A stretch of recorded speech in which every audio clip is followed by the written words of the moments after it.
So we completed 20 sessions. It's going to be 21st. In today's session, we are going to talk about a specific business process, which are aligned with our financials application along with other tracks. Let's talk about it. If you take our individual example, say you want to buy laptop. If you want to buy the laptop, we go to the shop or we just look into certain e-commerce websites and we will see the laptop what we required means with a specific configuration in specific brand where we can get at best price. That we analyze. We go and see there. We don't ask them, not required. Directly that information is available in the respective portals. We go and review the data and we take the decision and we make the payment and we collect the laptop. That's it. That's how the game starts and ends. Since it is individual related task, individual related requirement, it's a pretty simple. Only one person is involved. Again, if you look into this case, maybe you are a student, you want to buy the laptop to learn Oracle Fusion Financials or some XYZ technology. You want to learn a certain technology and you need laptop. When you say you need laptop, that we call as your requirement. The laptop is your requirement. When you have a requirement, okay, you want to do the course, you want to learn.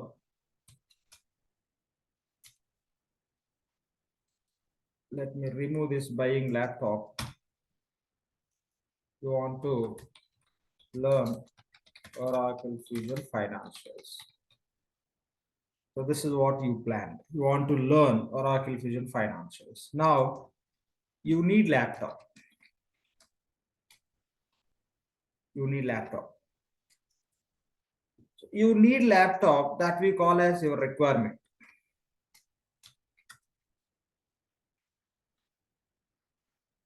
You need laptop that we call as that is your requirement. When you have a requirement, what do we do? If you are a student, anyone please? If you are a student, if you need laptop, what is the next action you take? Don't miss anything. We raise requisition. I mean, as a student, right? I mean, we need to raise a request. Yeah, complete it. Yes, if you say you raise a We request. need to raise a request with maybe if we are a student, we need to raise a request with our parents. Exactly. Right. You have to request your parents for laptop. Then what is the next step? You requested your parents, you clearly mentioned, I'm planning to do Oracle Fusion Financials and I need laptop, and you requested. What is the next step?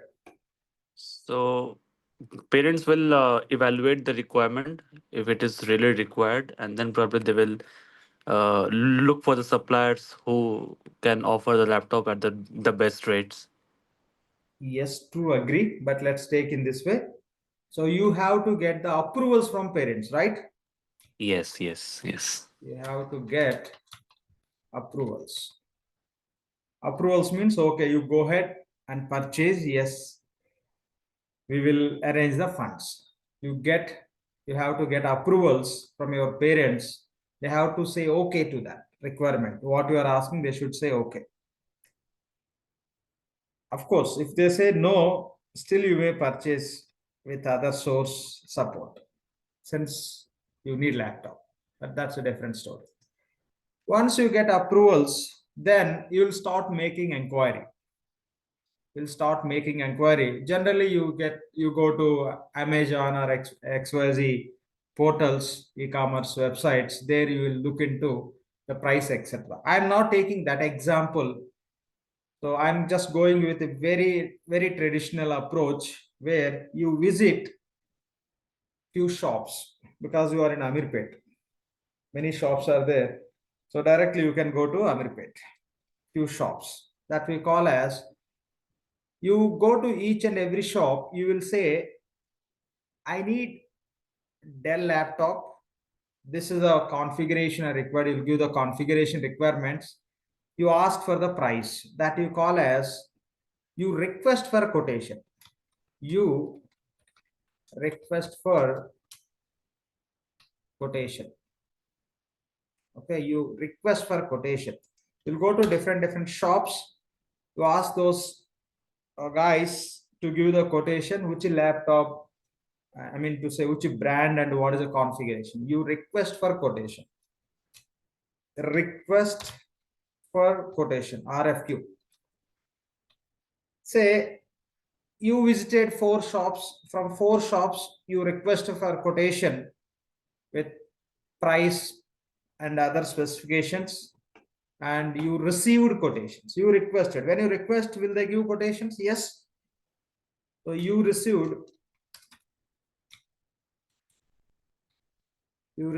say for example, you visited 4 shops and you visited 4, but 3 shops only, from 3 shops only you got quotation.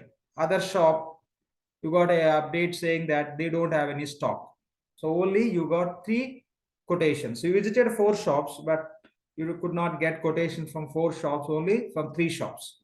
You received 3 quotations.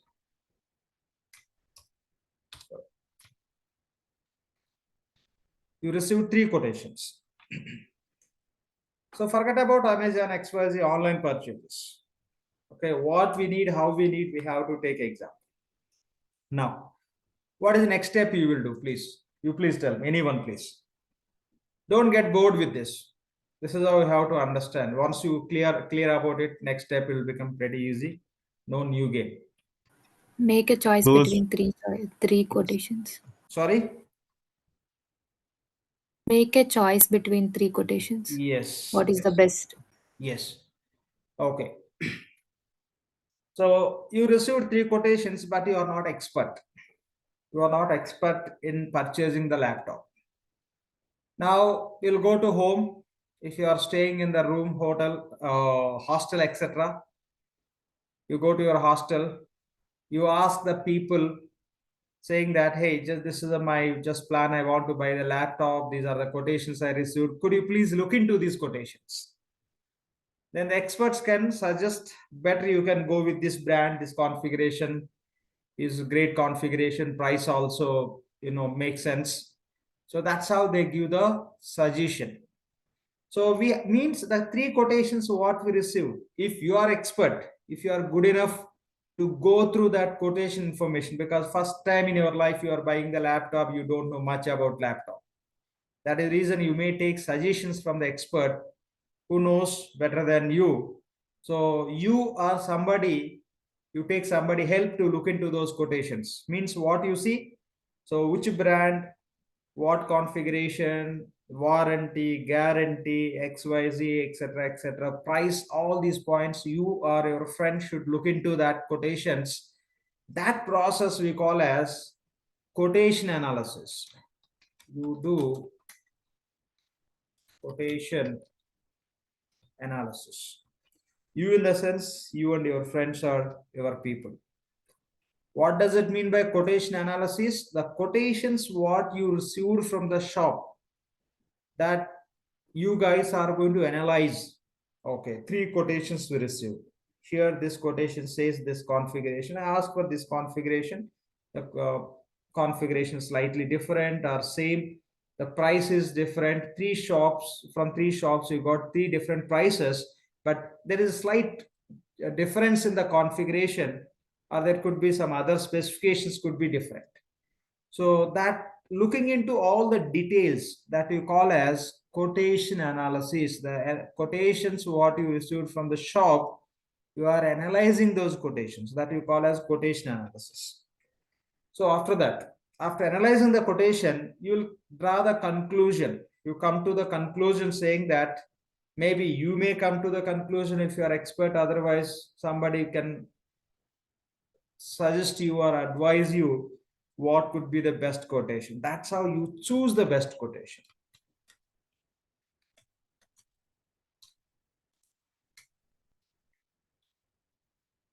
You are doing all this just to buy the laptop.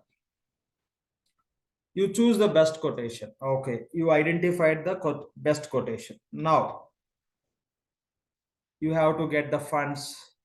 You may talk to your parents or you may talk to your friends. Say you received the funds. That I'm not writing here, not required.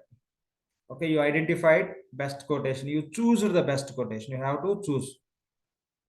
Okay, you do the quotation analysis. So you choose the best quotation. After choosing the best quotation, you'll keep funds ready. Then you'll go to the shop again, because out of those three shops, three quotations, you identified one shop giving the best quotations in all the aspects: the guarantee, warranty, and configuration, specifications, price, the brand, what exactly you need, or choice what you have in the brands. Then once it is done, you visit the shop and you buy the laptop. You buy the laptop. Okay, you buy the laptop. After buying the laptop, of course, it happens same time. There won't be any time frame. You buy the laptop, you just make the payment. You make the payment.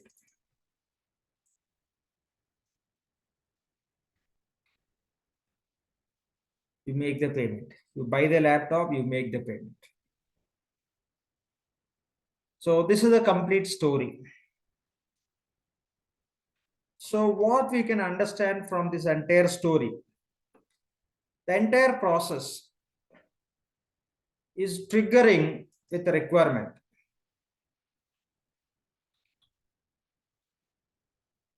So you want to learn Oracle Fusion Financials, that triggered your requirement, that is a laptop.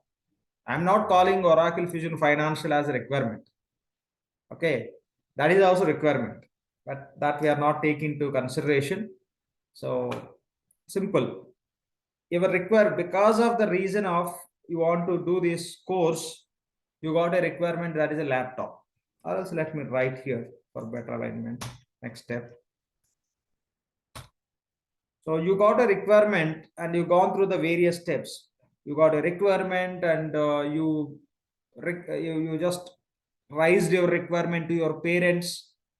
That is nothing but you are seeking for approvals, right? You got a requirement, you raise the requirement to your parents, you got approvals from the parents, then you visited shops and you requested for quotations, you received the quotation, and you analyzed with the help of your friends, someone else, like you analyze the quotation. Finally you choose the best quotation. Based on the best quotation, you purchased. Or else you can say here, you'll go to shop, you go to shop and you place a order, right? You will go to shop and you'll stand there and you'll say, hey, I need one laptop. You given yesterday one quotation, I'm okay with that. Accordingly, just I need one laptop. Based on this quotation, I need one laptop. That's how you can ask. That ask you can call as you are placing the order. What purpose you are placing the order? To purchase. This you can call as you place purchase order. The moment you place the purchase order, immediately they'll start arranging the laptop. That you are calling as you are buying the laptop. There itself you make the pay. This all may happen within 5 to 10 minutes, right? This all may happen. You go to shop, you say I need laptop, you give in quotation, accordingly I need laptop, and they'll arrange the laptop. This all may happen within 5 to 10 minutes or 30 minutes, max 1 hour. So this is the entire story. The total process is triggering because you have a requirement. ultimately the process ending when you make the payment, right? The process is kick-starting with your requirement called as laptop, and it is ending with a payment. Say you want to do Oracle Fusion Financial course, you need laptop.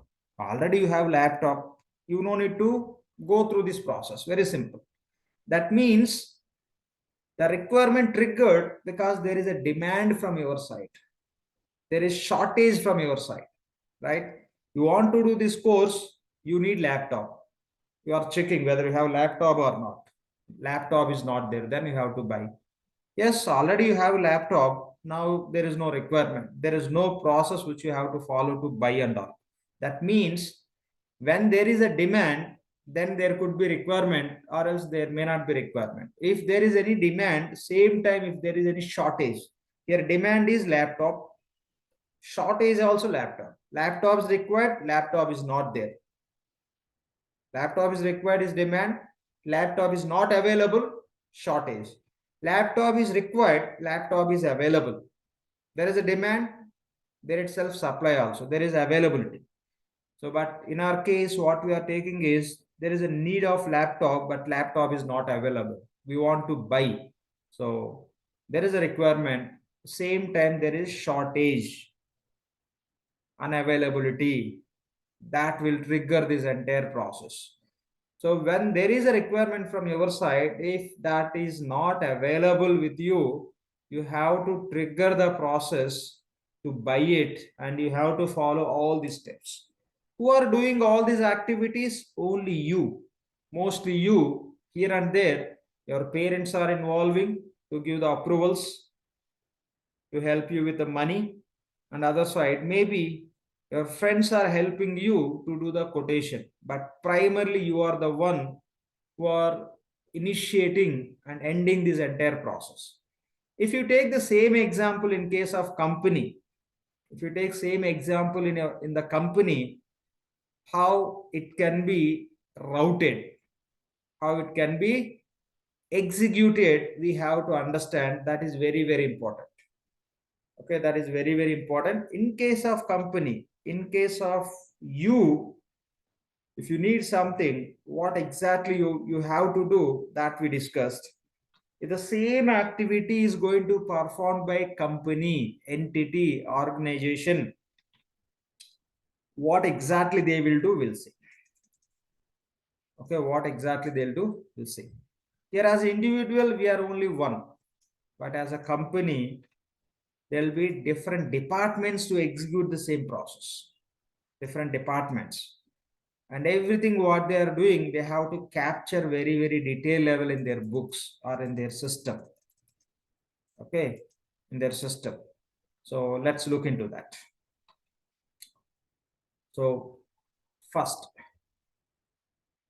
I'm taking simple example. The company received one order from their customer. Say, company, some background we need, right? That is the reason I'm taking. Company received order from customer. What customer placed order? Customer need 100 laptops. Company received one order from one of the customer. The order says 100 laptops customer is expecting. Okay, customer need 100 laptops. Now, when there is order, some department will receive that. We no need to focus on now. Later we will look into that when we are dealing with a respective process. As of now, it's very simple. So company received which department, let's not focus. Then ultimately what we have to do is whether the stock is available or not, that we have to check within the inventory department. Okay, within the inventory department, we have to check whether stock is available or not. Okay, whether stock is available or not, we have to check within the inventory. So that means there will be inventory department.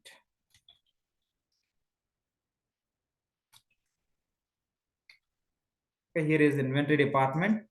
What is the responsibility of inventory department? Inventory department responsibility is they maintain the stock. They maintain the stock. So whatever the stock they maintain, and again, if any purchases, they'll place that received stock into specific inventory, specific area. And if organizations selling, they'll move the material out from the inventory or warehouse. Inventory department means warehouse department. So as per our process, we will check. If any requirement from the customer, first we'll check with inventory. Okay, what is the responsibility of inventory? Inventory, they maintain the stock. They maintain the stock.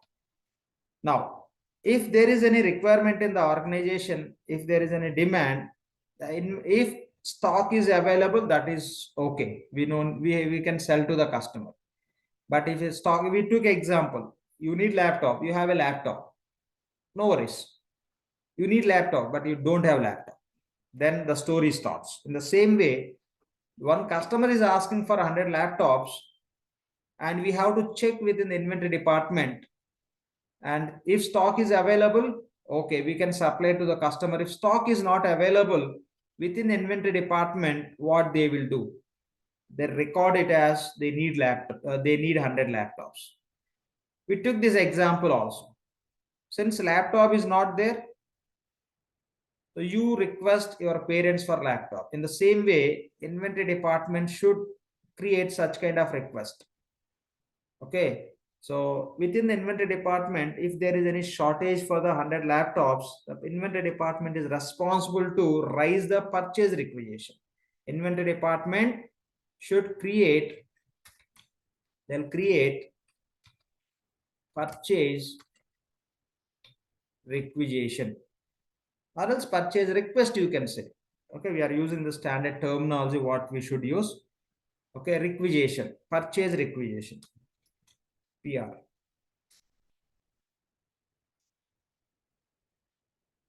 So 100 laptops, we got an order from the customer. When we check within the inventory, stock is not available. Immediately inventory department is raising the purchase requisition. Inventory department is raising the purchase requisition. What they do within the purchase requisition, they include so-and-so laptops, we need so-and-so quantity. We need laptops within this 2 days, 1 week, or 10 days. That's how they'll rise. Once they rise, what within the inventory department, the action required is within the inventory department, the request what they are raising, they have to get the approvals. Okay, the purchase requisition need to be approved. Approvals required. You are requesting your parents for laptop, the parents should say you can go ahead. That is approval. In the same way, in inventory department also, if any shortage, inventory department raise the purchase requisition for the shortage what they have, and within the inventory department itself, they have to get the approvals. Once it is approved, then inventory department is not going to take any other action of buying the 100 laptop. That is not their task. Now the next department will come into the picture. Okay, the next department will come into the picture.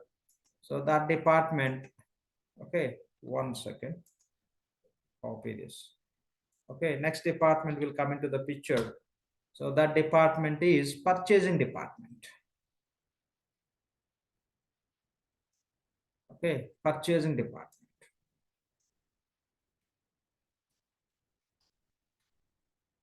Next department is purchasing department. So what purchasing department will do is, the purchasing department responsibilities purchasing the whatever organization required. Okay, whatever organization required, the purchasing department is responsible to purchase it. Now, so what inventory department will do is, inventory department should convey this information to, should pass this information to purchasing department. So inventory department will have a communication with purchasing department saying that we have an approved purchase requisition to buy 100 laptops. Internally, we got approvals. So we are passing this approved purchase requisition to you. Accordingly, please go ahead and purchase another laptop. So that's how inventory department will pass approved purchase requisition to purchasing department. But inventory department responsibility is maintaining the stock. The purchase department responsibility is purchasing whatever organization required. Okay. Here, inventory department responsibilities, they maintain the stock.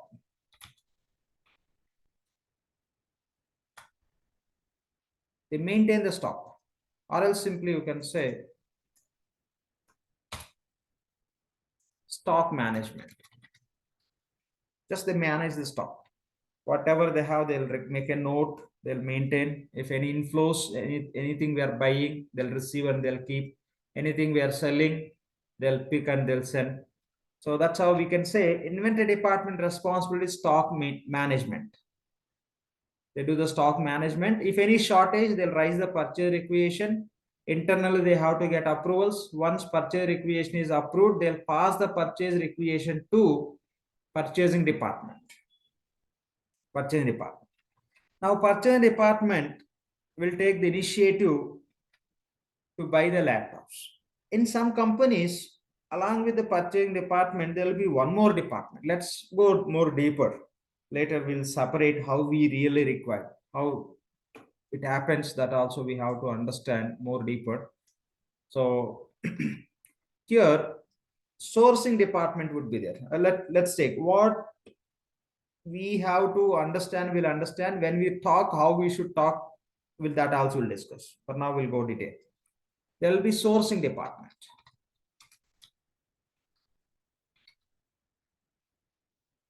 Okay. What they do the sourcing.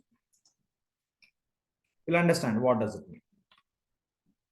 So if there is any purchase requisition, so if there is any next sourcing department is there, what they do is they'll be passing this information to purchase department only. But ideally what happens is, otherwise it stop, you may get confused. One second, I'll just do some other arrangement.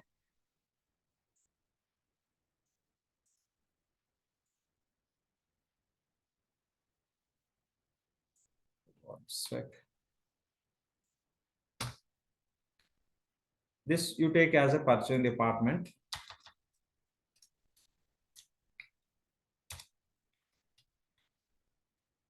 Purchasing department responsibilities, purchasing.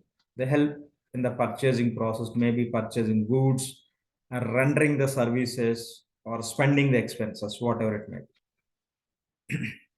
So purchasing department should purchase.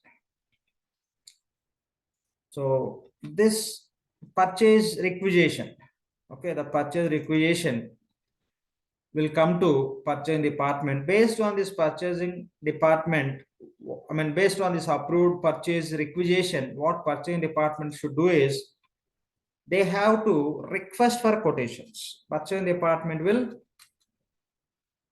request for quotations that we call as RFQ. So whenever purchasing department receives approved purchase requisition from inventory department, the immediately purchasing department will take the responsibility of contacting the suppliers. They will contact the suppliers and they'll say, hey, we need 100 laptops. Please give quotation to us. We took example, you go to shop and you'll ask for a quotation. You will say, I need one laptop. This is a configuration brand. Give me quotation. The same way, purchasing department will contact the suppliers to get the quotations. That we call as the purchasing department is requesting for quotation from multiple vendors. Remember, not specific vendor. You visited 3 shops, 4 shops, you got the quotation from only 3 shops. In one shop, laptops are not available. The same way here also, purchasing department will go and contact multiple suppliers and they'll request for quotation. Now here we have to understand the background. So if you are as a purchasing department as a purchasing department, if you are going to request, for quotations, so you should know the vendors first.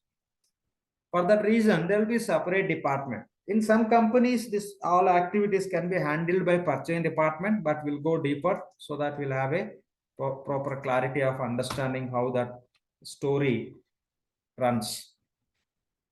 There will be separate department. Okay, there will be separate department in some companies. Say most of the companies, we can say that department is sourcing department. Okay. Sourcing department. What sourcing department will do is, the sourcing department will take the responsibility of identifying the customers, suppliers. Okay, they find out prospect suppliers. Means as an organization, we can buy the goods from which suppliers. They find out, say you want to buy the laptop, you will think, right, to which shop I should go. I should go to the Chroma or your Reliance Digital or so and so. You think through. That means those are your prospect shops. Finally, you'll go to few shops. Means, as per business, prospect suppliers means whom you can consider. Finally, with whom you want to deal, those suppliers you call as authorized suppliers.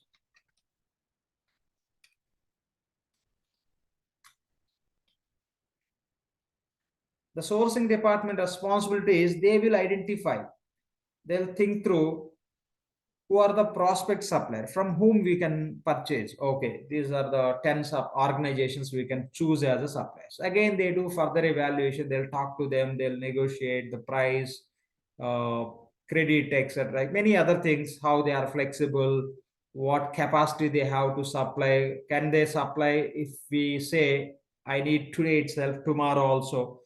That sort of lot of negotiations takes place with those suppliers, the credit terms, many things that all are done by sourcing department. Sourcing department is responsible to identify the best suppliers for the organization. That means prospect suppliers means whom they choose as a suppliers but not finalized. They choose few organizations, they'll talk to them. We are calling them as a prospect suppliers. Say you spoke to 100 suppliers, 100 companies where you want to buy the goods from them. But finally, you selected only 10 suppliers. Those 10 suppliers you call as authorized suppliers. Okay, authorized suppliers. Then this once authorized, if any requisitions, any request for quotations, these will be handled by sourcing department. If any requirement from the inventory department, the sourcing department will take care of request for quotations. Since they are in touch with the suppliers and all, they'll request for quotations. When they request for quotations, now request for quotation is not job of responsibility of purchasing department. Request for quotations means sourcing department is going to request for quotation from suppliers. Then what suppliers will do? Suppliers will give the quotations. It means sourcing department will receive the quotation. Receive quotations from multiple suppliers or say vendors.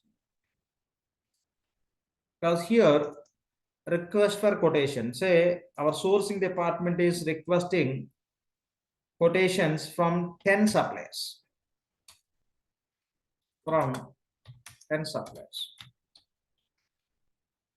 And finally, our sourcing department received quotations only from 6 suppliers. All suppliers may not respond because they don't have laptops stock. They are not in the position to supply. So our sourcing department requested 10 suppliers. but I finally only 6 suppliers given the quotation. Our sourcing department received 6 quotations from different suppliers. Now, so we discussed, if you want to buy the laptop, once you receive the quotations, you have to do the quotation analysis. If you are expert, you can do it, or else you take someone's support and you do it to choose what is the best quotation. In the same way here, sourcing department is responsible to do the quotation analysis. They do the quotation analysis, or in short, you can say quote analysis. Okay, instead of sounding it as a quotation, simply you can say quote analysis. They do the quote analysis, then finally they choose the best quotation. So when they are going to choose the best quotation, how they do the quotation analysis?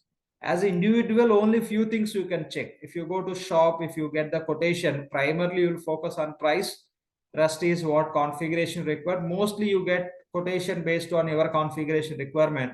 Ultimately, look into the price. If you have a choice of multiple brands, yes, you may analyze what is the best to pick. But here, as a company, what they look into? As a company, when they do the quotation analysis, first they'll see what is the price. Everywhere price is price. So they look at the price. Okay.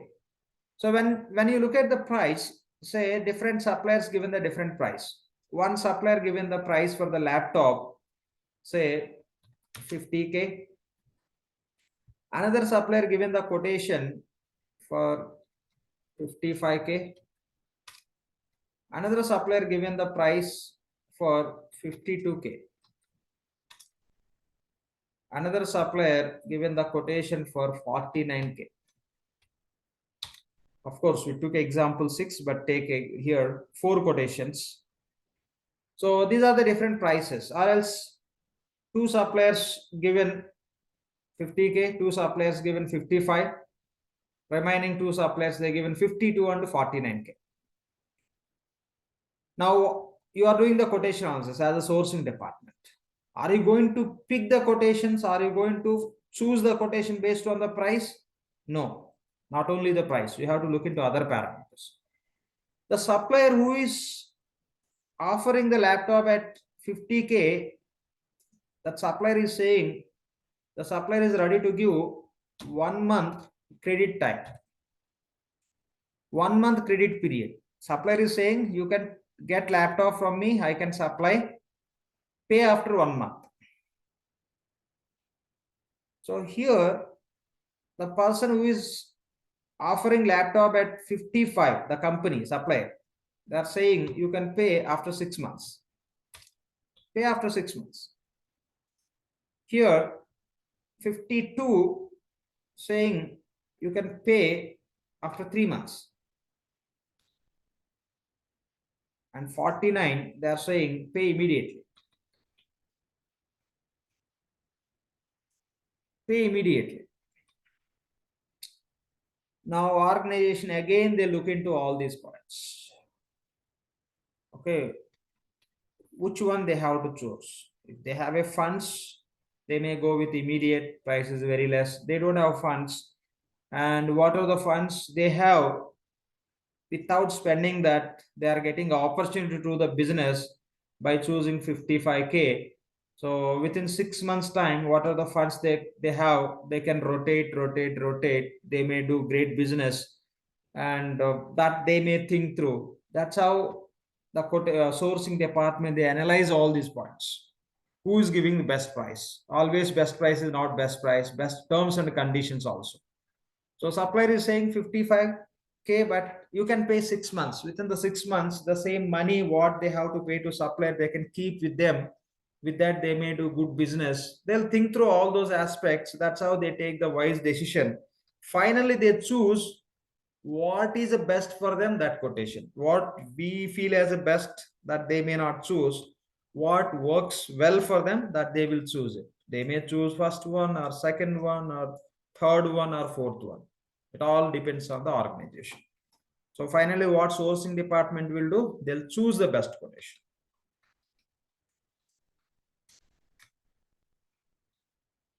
They'll choose the best quotation. After choosing the best quotation, the next step would be purchasing department is responsible to place the purchase order. That means here there will be communication between these departments.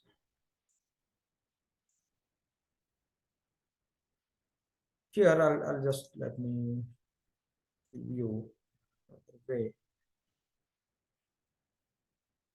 Here two-way communication. So here approved purchase requisition we have that will come to from inventory to purchasing department. Purchasing department identified, hey, this is a new item we never purchased, we don't have suppliers who can supply, and they'll contact the sourcing department saying that, so we got a requirement, the inventory department, from inventory department we got a requisition to procure so and so item. This item we are buying for the first time. This item we are buying for the first time, or this brand we are buying for the first time. I can go ahead and purchase, but I don't know who is the right suppliers. That's how the purchasing department will pass purchase requisition, approved purchase requisition. Please focus on that point. Approved purchase requisition information, the purchasing department, they'll pass to sourcing department, since they don't have any sort of experience of buying such kind of product in the past. They don't have such kind of experience. They never purchased. If already they purchased, they might be knowing the right suppliers. Directly they can place order, they can purchase. Since that service or product is very new, or the brand is very new, what the inventory is asking, that is the reason inventory department will communicate with the sourcing department. Then sourcing department will execute all these tasks. Then finally they will inform to purchasing department saying that now you can go ahead and purchase from X supplier or Y supplier. That's how they'll intimate. Then what purchasing department will do is the purchasing department will place the order to purchase, that we call as, so we call as based on approved purchase requisition. Based on approved purchase requisition, purchase department will create the purchase order. True, but if required in between, these all steps need to be executed, remember. So purchasing department they'll create purchase order. In short, you can say PO. So I'm writing as a create, but generally you can use the terminology as a rise. Inventory department, their inventory department they rise purchase requisition. Purchasing department will rise the purchase order. You can say rise also. They create the purchase order. Once they create the purchase order, so far, if you understand, everything is happening within the organization. As of now, whatever we discussed, everything, only we received an order from the customer. Rest, creating the purchase requisition, getting approvals, sourcing department will do all these. They'll keep in touch with the suppliers to finalize the suppliers. And here, so these all are happening internally. There is no the real action we took place. It's all making inquiry and knowing, choosing, etc., etc. But there is no core business transaction took place. No business transaction took place. When you send your purchase order to your supplier, the real business transaction will be triggered where you receive the material from the supplier. Whenever you receive the material from supplier, you have to pay for it. So otherwise, now you did all these, no harm. You don't need to spend single rupee also. So you don't need to pay to anybody. Create requisition, get approval at purchase sourcing department, keep in touch with the prospect suppliers. They may finalize few suppliers, so you can call as authorized suppliers, request for quotations, receive quotation, do analysis, choose best quotation. You no need to pay $1 also. Now, you created purchase order to send to so and so supplier. If you do this, you have to pay. That means it's a very, very important task. You have to be very, very careful. Once you send this purchase order to supplier, you will become liable. They'll supply material or they'll provide the service and you have to pay for it. Till now, whatever we discussed, whatever company is doing, no spending. but spending will come into the picture once they place the order to supplier. That is the reason what we have to do is here approvals are required.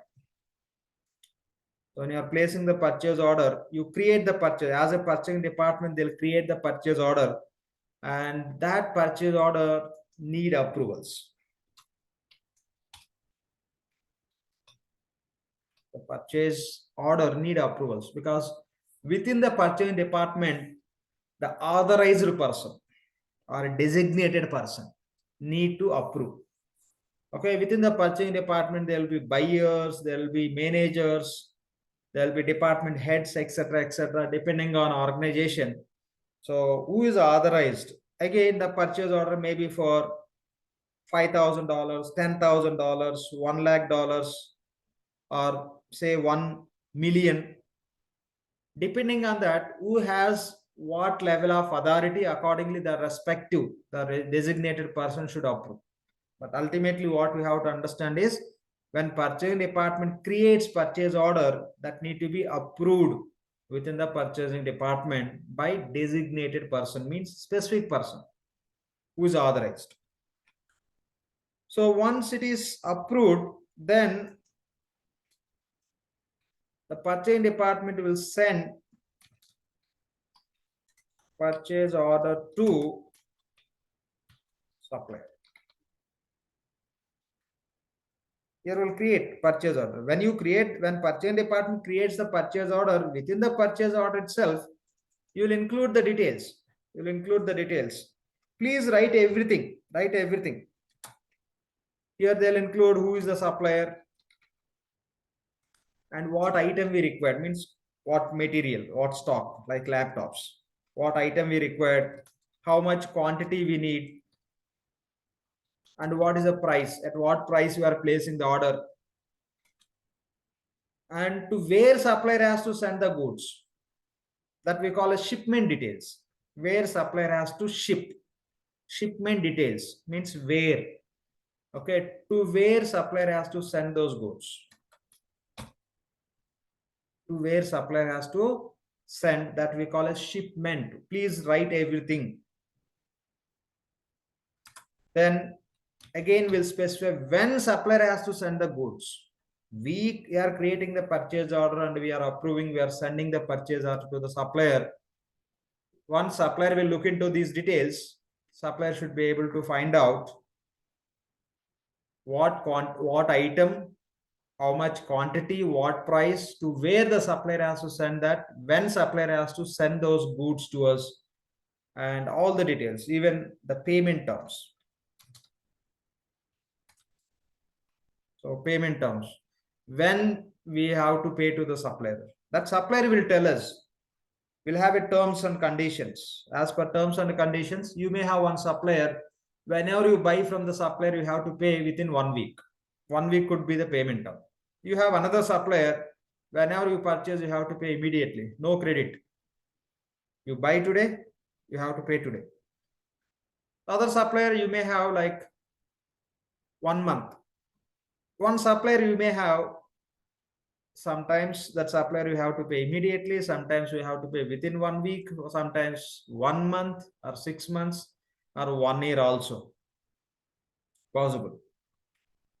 Or else same supplier, depending on items, you have to pay with a different due dates.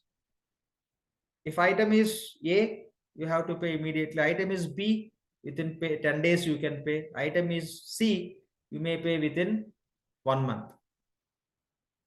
So by including all the details, the purchasing department creates purchase order. By including all the details, purchasing department creates purchase order. Then that need to be approved. Once the purchase order is approved, the purchasing department will send this purchase order to supplier. How to send? Days gone to send the physical documents mostly. These days, we send through email. Okay, through email you can send. The business also, they do this only. They send, okay, supplier, they send purchase order to supplier via email.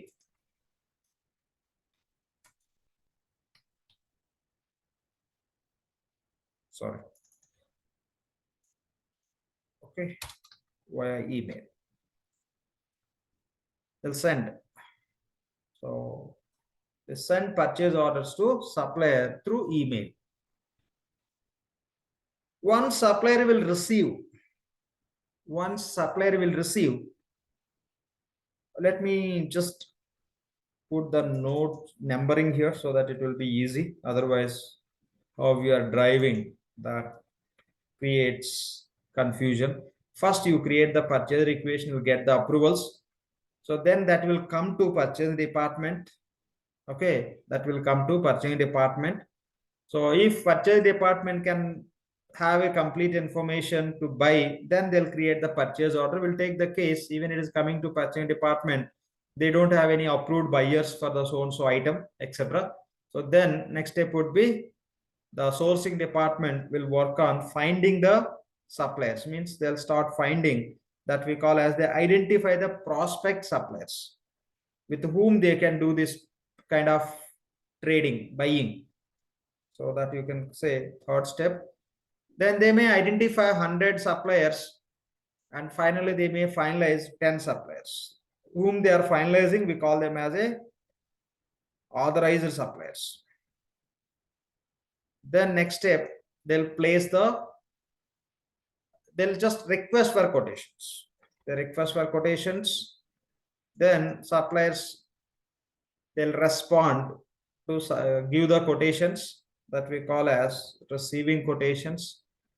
And finally, sourcing department will involve in the quotation analysis, where they look into price, terms and conditions, etc. That we are calling as quotation analysis. Once quotation is analyzed, the department will choose the best quotation. That is 8th step. Okay. Then finally, once the best quotation is chosen, from which supplier the quotation is chosen, that information sourcing department will pass to purchasing department. That is the reason I just given the arrow mark, two-ways communication. Purchasing department will communicate saying that we need to buy something, but we don't know suppliers. You please look into that. That once sourcing department identify the suppliers, then they'll inform, we identified and we got a best quotation from so and so supplier, you go ahead and purchase, these are the details. That's how the sourcing department in return they'll communicate with the purchasing department. So when sourcing department will pass best quotation what they finalize to purchasing department, then purchasing department responsibility is they have to place the order. For that, first they have to create purchase order within the department. That is the 9th step. Then that is very important action within the purchasing department. Once the purchase order will go out to the supplier will take action of supplying the goods, then organization get into liability. Means organization has to pay what we have to pay to others, that you can say liability. So that is reason it is important, we have to review internally, people has to review, really do we need to buy or not, is this price is okay, or do we have a budget for this to buy, is all okay. So when they are going to approve what they see, whether budget is there or not, whether we can buy at this price, etc., etc. They'll have their own parameters to validate. So that should be done. So finally they have to approve, we have to get the approvals. Purchase department should get approvals internally for the purchase order what they created from designated person. Maybe if purchase order is very small, the buyer may have authority to approve. Purchase order size is big, then maybe manager has to approve.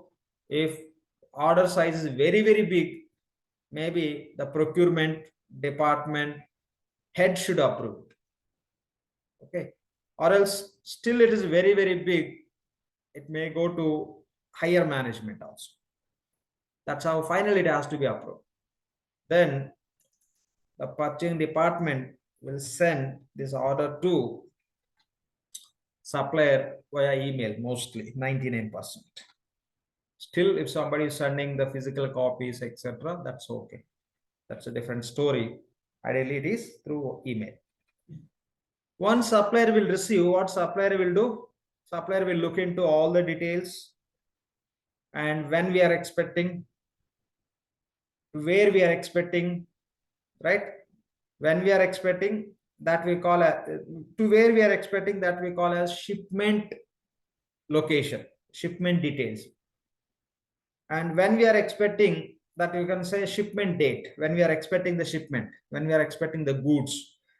Make a note, read and remember this terminology. I am not saying I know, you should know. That is the reason I am just emphasizing each and everything, because when you are claiming you have experience, you have to prove with your talk. You should be able to speak like experienced person. That is the reason I'm trying to make cream out of this entire story by just focusing each and every point. Please take each and everything, capture, read, recall, use the same terminology, say in the same way. Okay, fine. Then we sent email and supplier identified we need goods within the 2 days, and its information is very clear as per purchase order to where supplier has to ship, when supplier has to ship, supplier shipped, and we given 99%. We give where to send is nothing but our warehouse only. Okay, inventory departments means warehouse department. We always 99% will give warehouse location. What about this 1% or more than 1% in some businesses? So some businesses, they might be doing some project. The material they may need the raw material or finished good, whatever they need, they may need in the so and so location.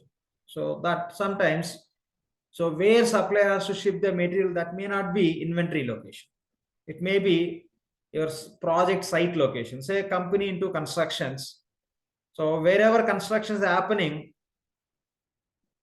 the material, okay, the cement bags or the bricks, iron, whatever orders they place from their place to their suppliers, the suppliers has to send to not their warehouse, directly to the site, project site. If you are buying and selling the laptops, yes, definitely will be getting into this. Yeah, sometimes you may place the order and you may ask your supplier directly to send that item to your customer. Means you don't receive, you directly route that order to your customer also. Those are the different stories, but most of the cases we place the order and we receive the material into our warehouse, then we will supply or we may consume also if required. So that's how it is. Now we'll take very traditional approach. We place the order, we receive the material into our inventory. Later, what to do, that is a different story. So supplier will supply and we receive into inventory. Okay. Okay. Receive laptops. Receive laptops. When you receive the laptops, you have to make a note, right? How many laptops you are receiving, all you have to make a note. So whenever you receive the laptops, inventory department has to record that information in their books as GRN. What they did, they received the receiving activity. They have to record in their books as a GRN. Goods receipt note. Okay, they are recording the receipt for the goods, whatever they receive. GRN stands for goods receipt note. How much quantity, what items they received, they record, that we call as GRN, or in simple terms, you can say receipt. Simply you can say receipt.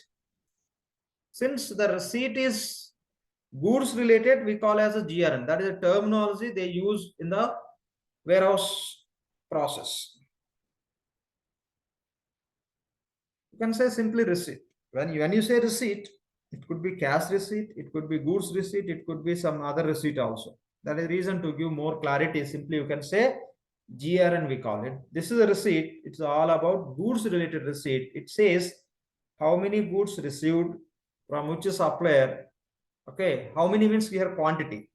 Which goods, which items and how much quantity received from which supplier, that information inventory department records in their books, that we are calling as GRN, goods receipt note. Once they receive, say we placed order for how much quantity.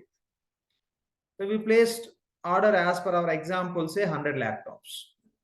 100 laptops. We placed order for 100 laptops. Now, we placed order for 100 laptops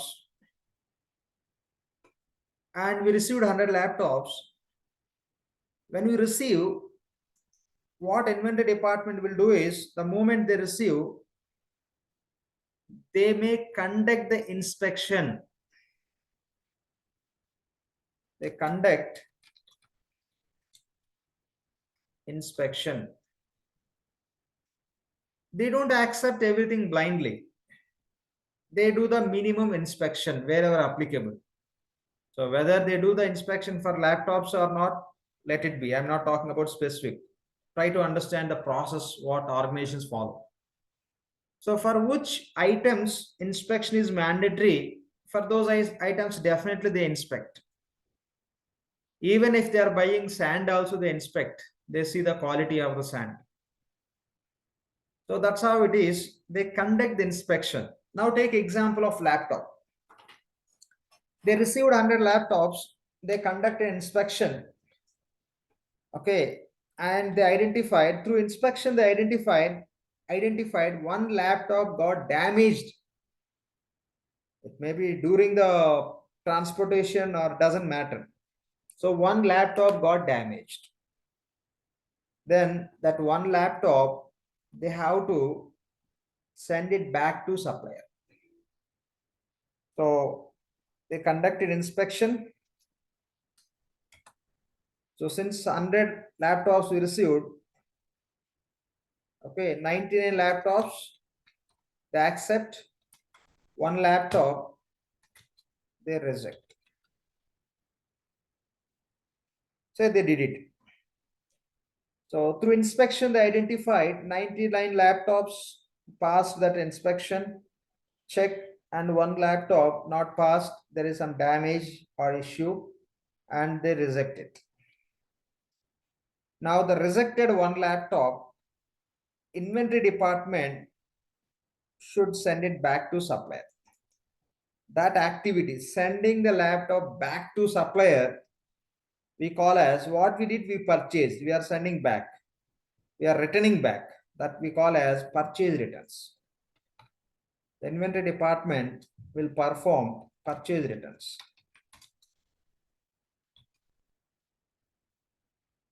Inventory department, they'll perform the purchase returns.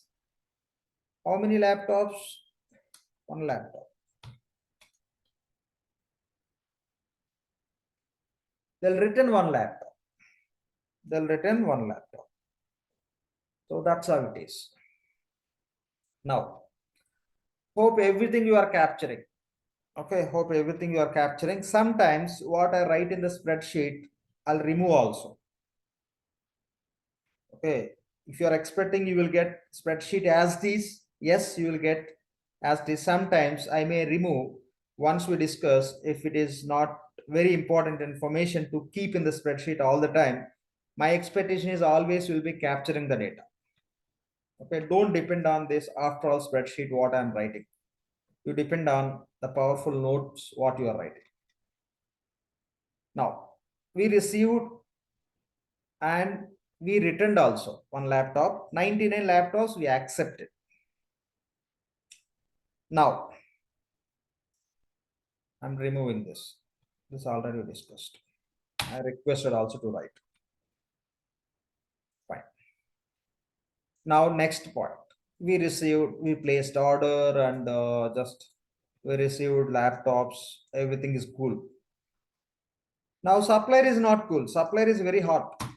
Because supplier should receive the payment from us. We received what we need, but supplier should receive what supplier need. Now supplier should receive payment from us. Who has to look after payment and all? Payables department. Now payables department will come in the picture. So payables department.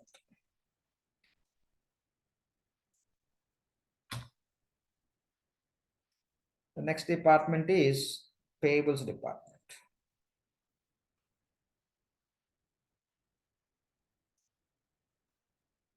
Write it as a payables.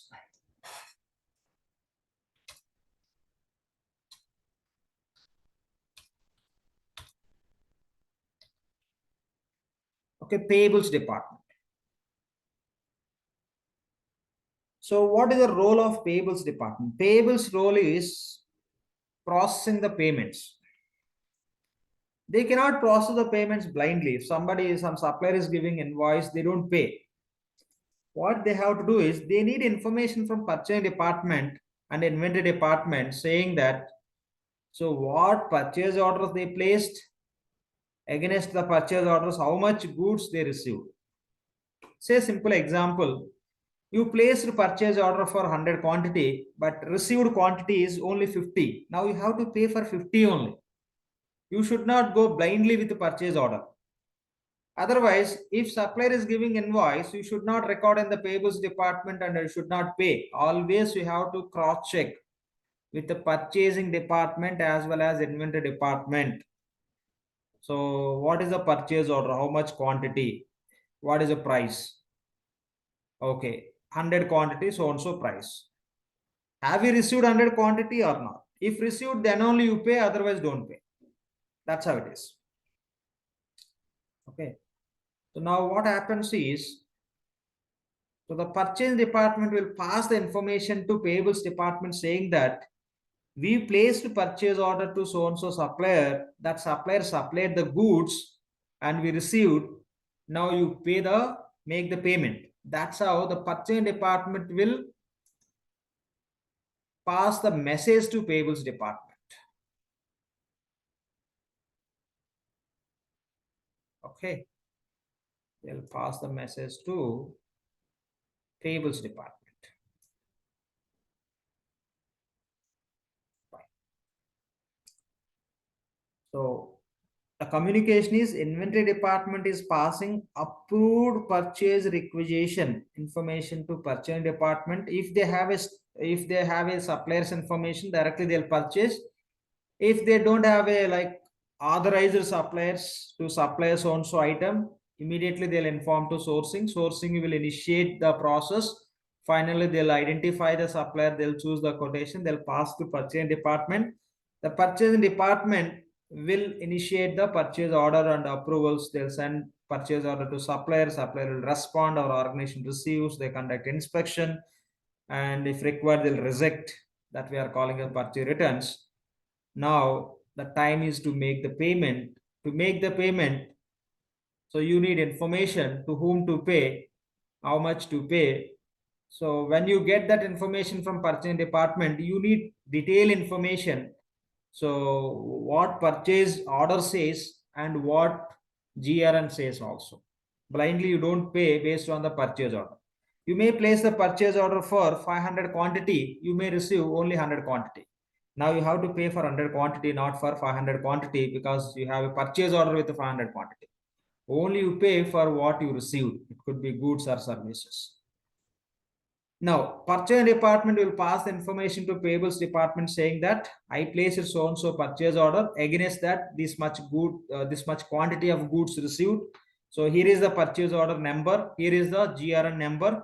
Based on this information, you create invoice and make the payment. That's how payables department will create purchase invoice. They'll create purchase invoice. Let's take the number.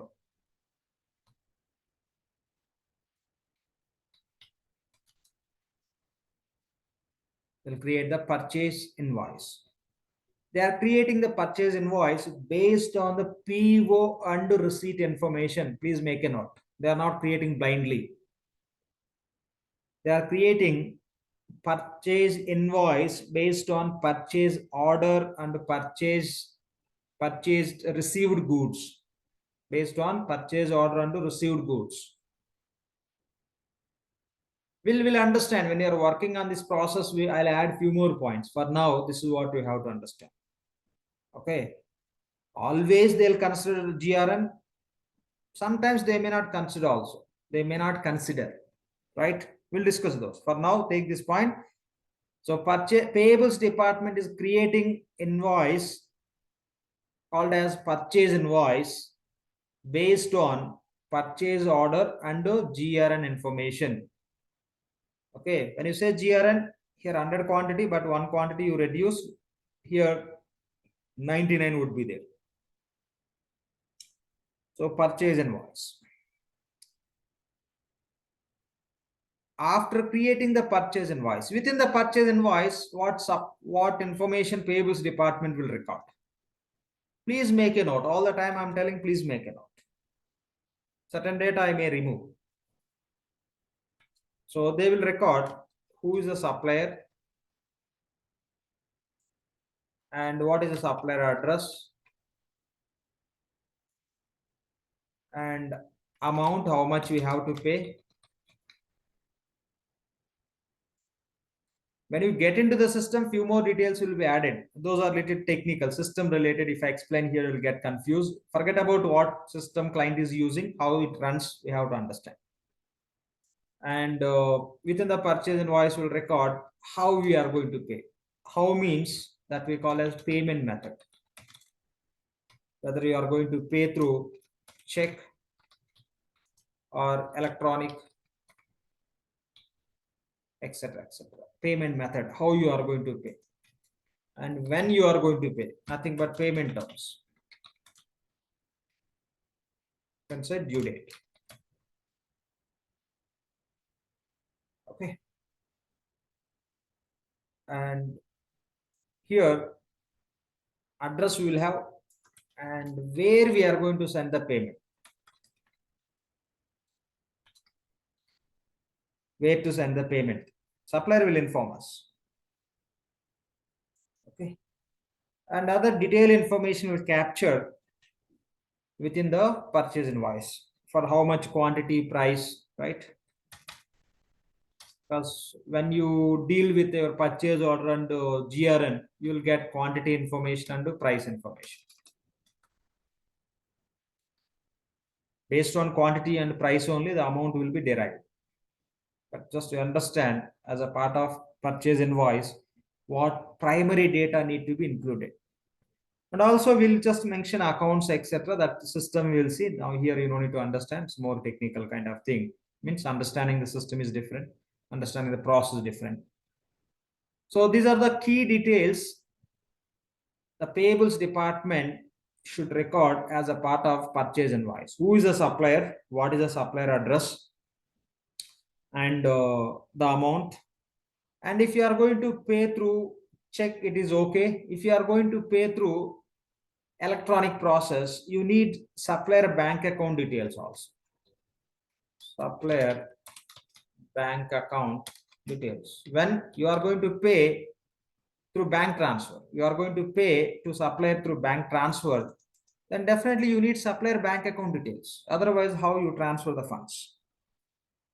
So these are the basic data we have to maintain as a part of purchase invoice. Still, we will learn many other points what need to be included as a part of purchase invoice when we are in the system. Now we are outside of the system. We are trying to understand the business process, and these are the different documents we call. These are the documents, purchase order, purchase invoice, all we can call as documents, the business terms. Okay.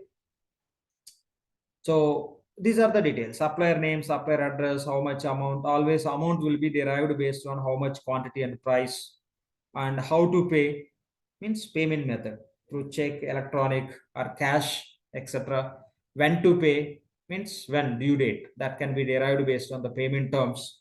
Okay, based on payment terms, if it is 30 days, 30 means from when, which date? Today means 30 means so and so date. That date we call as due date. And where to send the payment? Supplier will tell us. When we are procuring from supplier, when we are buying from supplier, we give in the place, location where to send the material. We always, mostly we give inventory location. So inventory location only supplier will ship the material. In the same way, when you are sending the payment, if it is a check, okay, if it is a check or cash, so supplier will give us location where we have to send the payment. That's what, where to send the payment in the form of check or cash.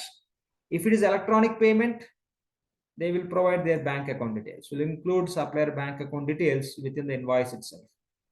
Because against that invoice, payment should be done to so and so supplier bank account. So that's how these details we have to capture. These details you have to capture. Hope you captured into your notebook. I am removing these points. Okay. Capture, very, very important. Very, very important. Everything you have to capture. So that's how we create we in the sense payables department. Payables department creates purchase invoice. We'll create the purchase invoice. Okay. Purchase invoice. Now, based on the due date, payables department will make the payment.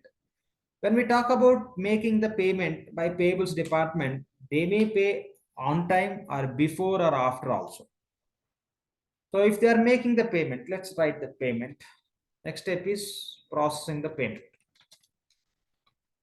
The payables department is responsible to record purchase invoice based on the purchase order and receipt. And other task, important task is payables department responsible to make the payment.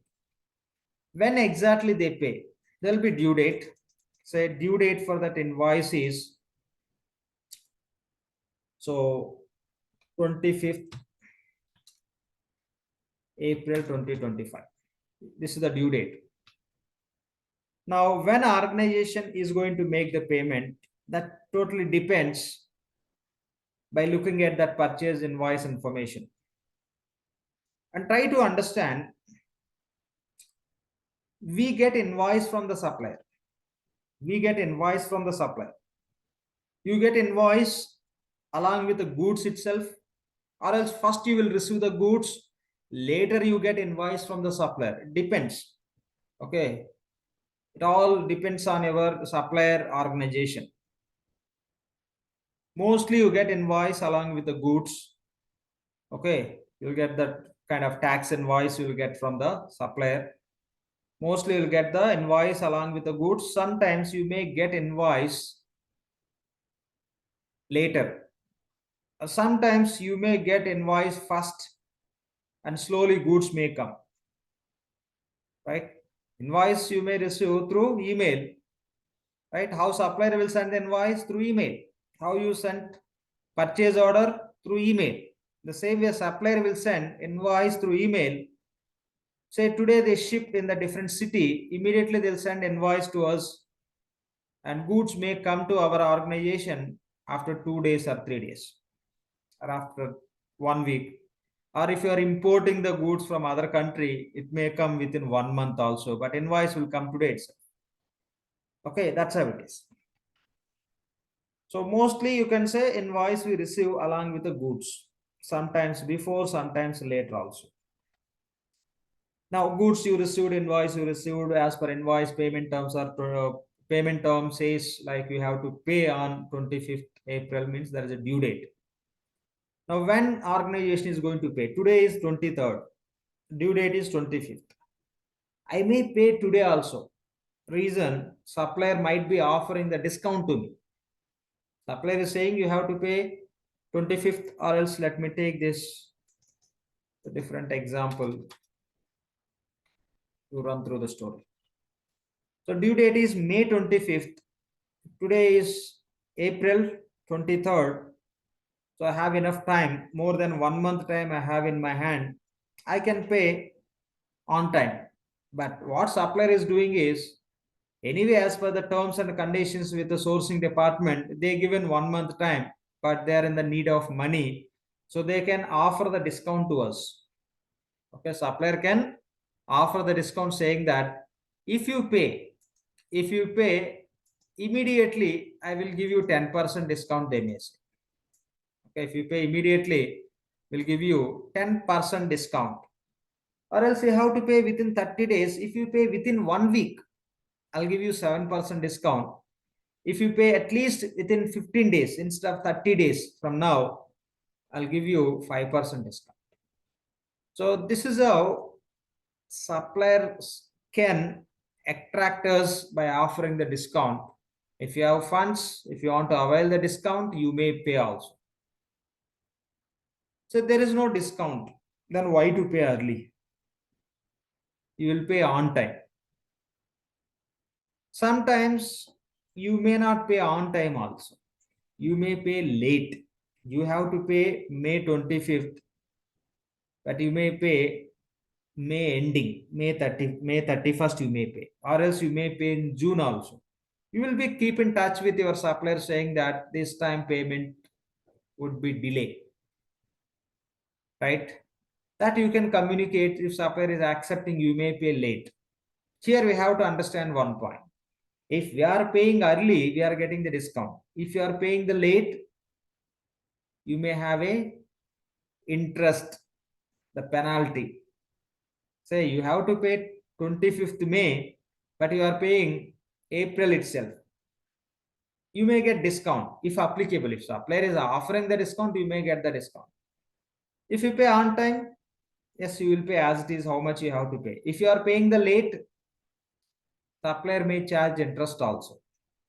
Sometimes you may pay early also, even you are not getting the discount. It all like what kind of relation you have with your supplier. You may pay early, you may pay late. When you pay early, you may get discount. When you pay late, you may have to pay the interest also. When you pay early, you may not get discount. When you pay late, you may not get any interest also. You don't need to pay interest also. Supplier may accept, okay, that's fine. All the time you are paying on time. Only this time you paid 1 month late. I don't worry about it. You don't need to pay any interest. Or else most of the time you may pay as per due date.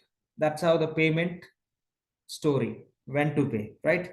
So payment means don't think all the time the organizations will pay on time. Sometimes they may pay before also because interest discount they can get. So when they pay late, they may have to pay some additional amount as interest, or else they may pay on time. Whatever it may be, they pay like that. So that is the story. They'll make the payment against the purchase order based on the due date, on time or before, later, they'll make the payment. Once they make the payment, what they have to do is there'll be separate department who need payment information. There'll be separate department called as cash department. Okay, there will be separate department called as cash department.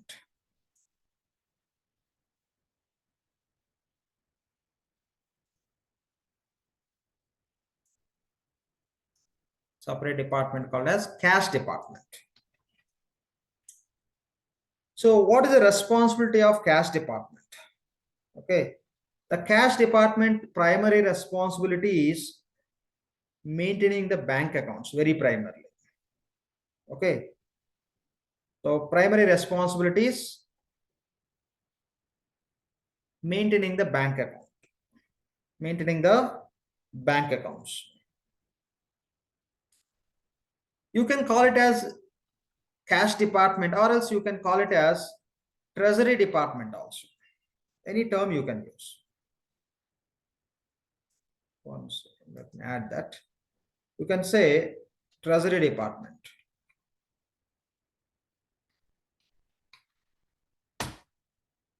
Treasury, you can say treasury department or cash department. So what is the responsibility of treasury or cash department? Their responsibility is they'll maintain the bank accounts, the company bank accounts.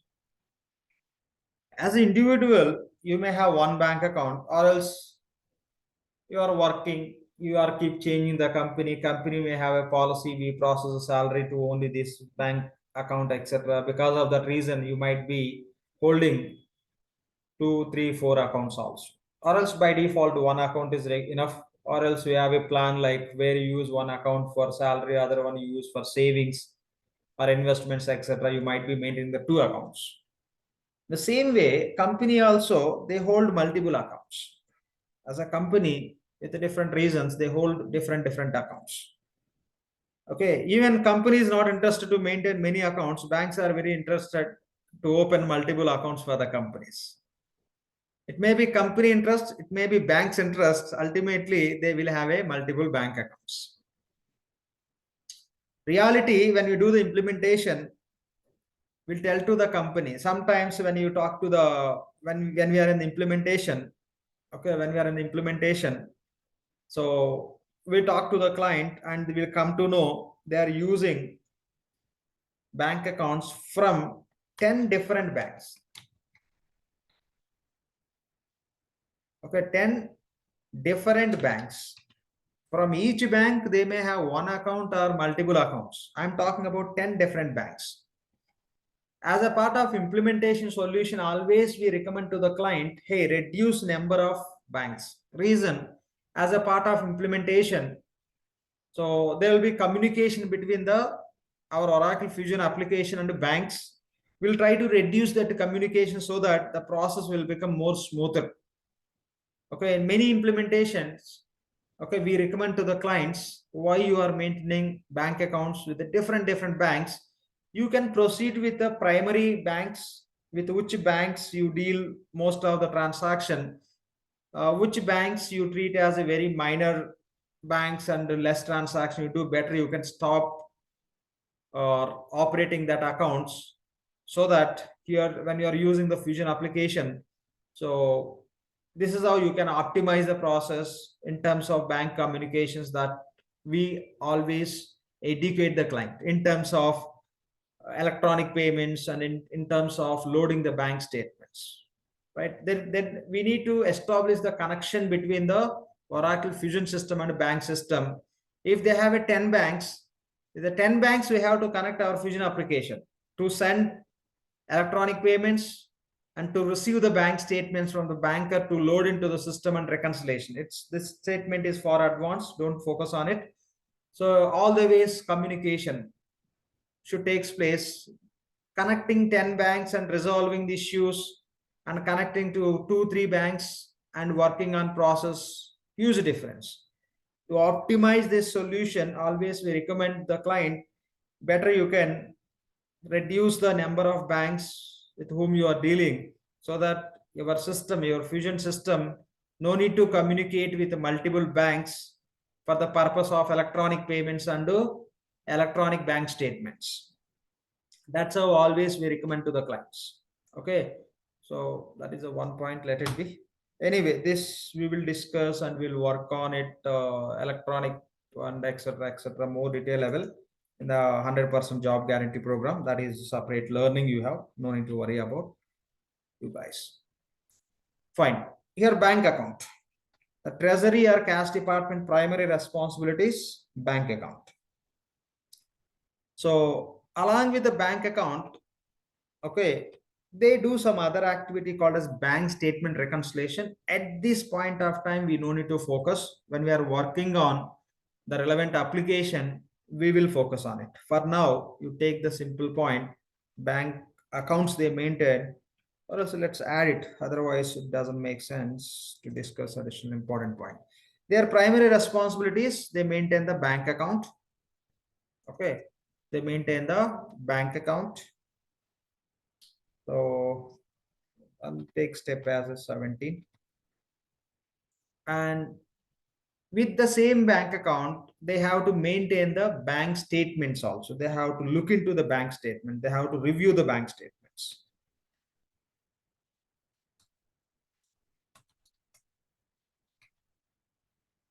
Now, what Treasury department will do is primarily, they'll take the data from payables department. Okay. They take payment data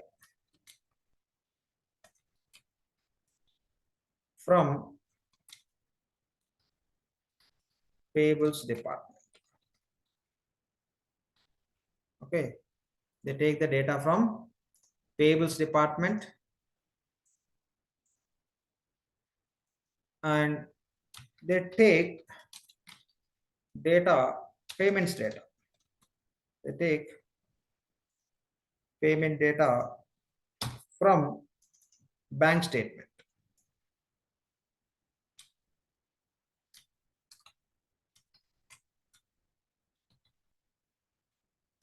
What Treasury department is doing is they are taking the data from payables department. They are taking the data from bank statement. So what they are doing here is, as per payables department data, say in last month 150 payments processed. So Treasury department or cash department is collecting the data from payables department.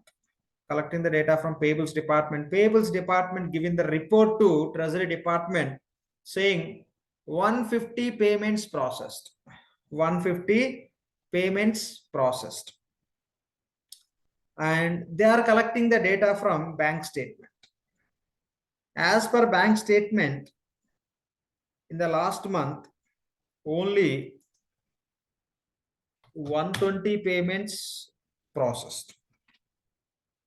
Payables department is saying 150 payments are processed, but bank statement says only 120 payments are processed. Only 120 payments are processed.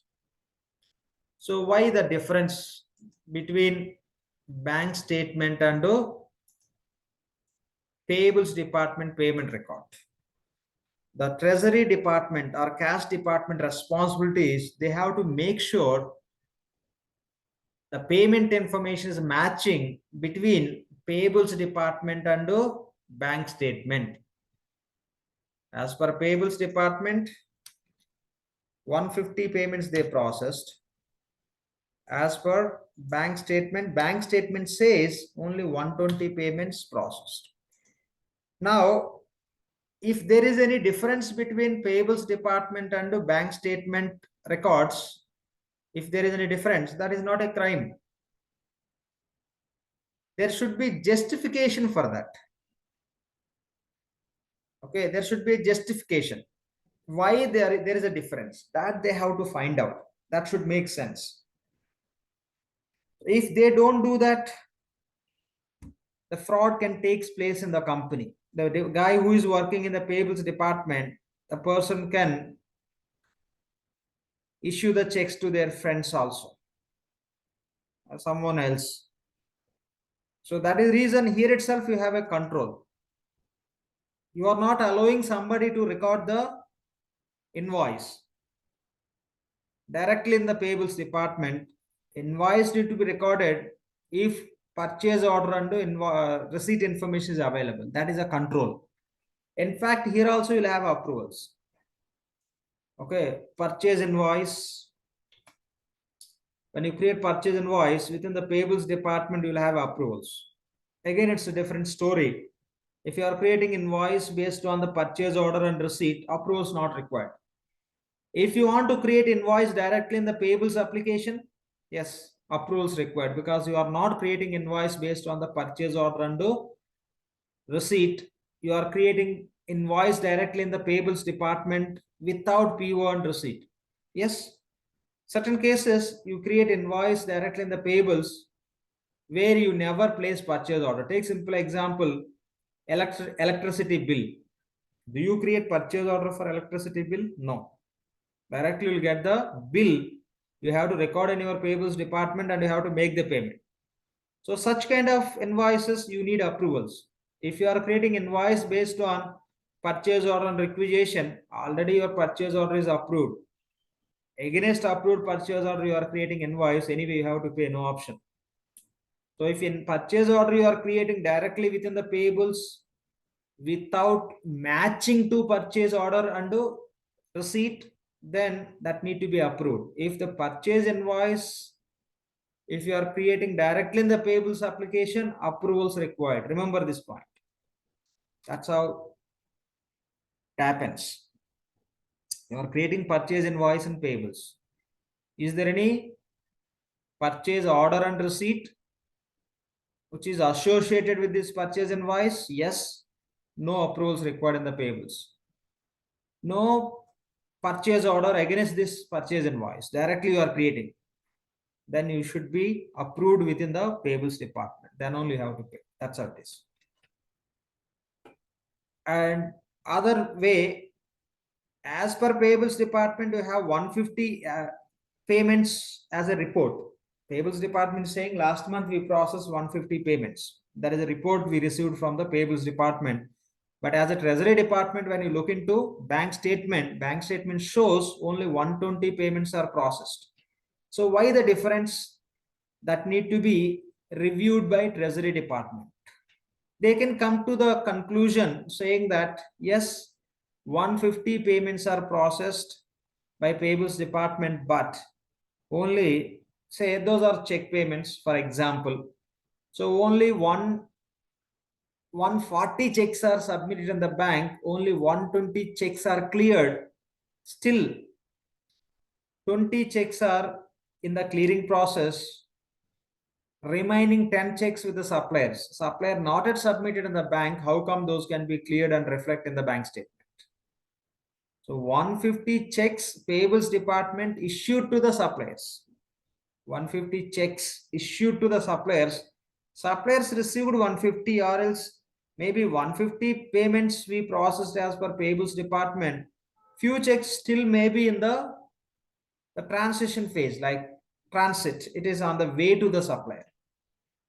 So checks suppliers may receive within 1 day, 2 days. Few suppliers received, even few suppliers received checks, they didn't submit in the bank for clearing.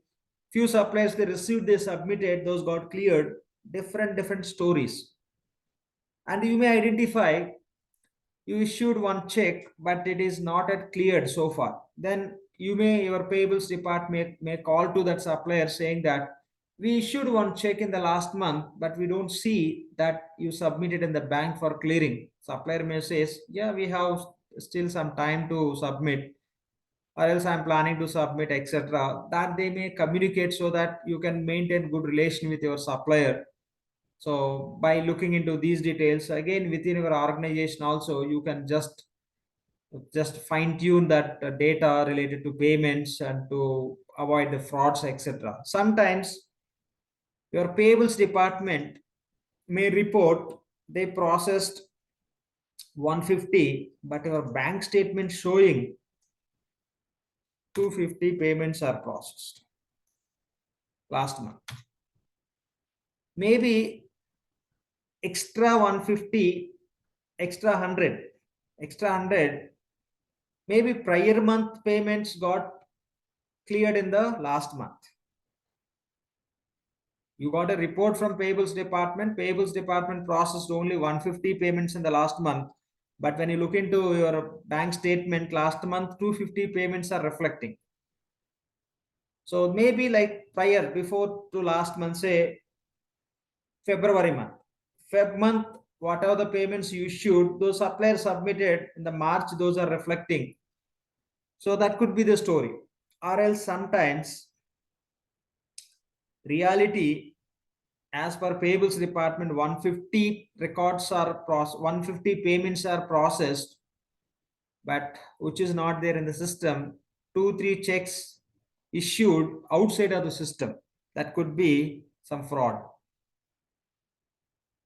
Okay, maybe some accountant got interest to do some fraud, and they will write the check and they'll give to somebody. It will go to the bank, and that's how it is. That is the reason wisely companies, what they do is, when they make 150 payments, they'll create one file. They'll create one payment file. They'll send to bank. They'll send to bank. In that payment file, they'll have a clear information. We given 150 payments to our suppliers. So each payment we use so and so check number. These are the 150 checks we used. If any check will come to clearing from this 150 list, then only you clear.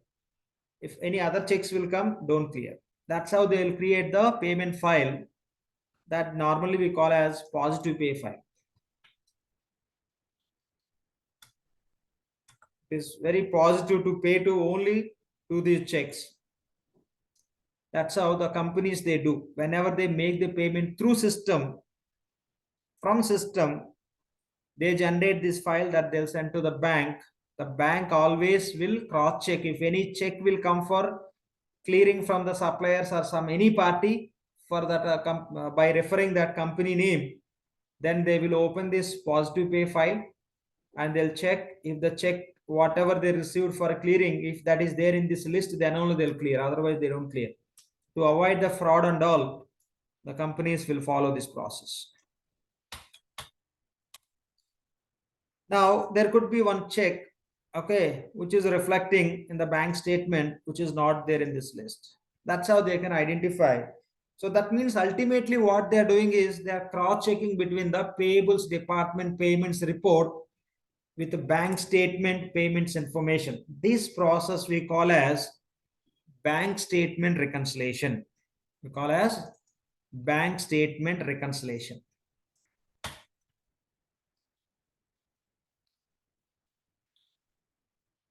Bank statement reconciliation.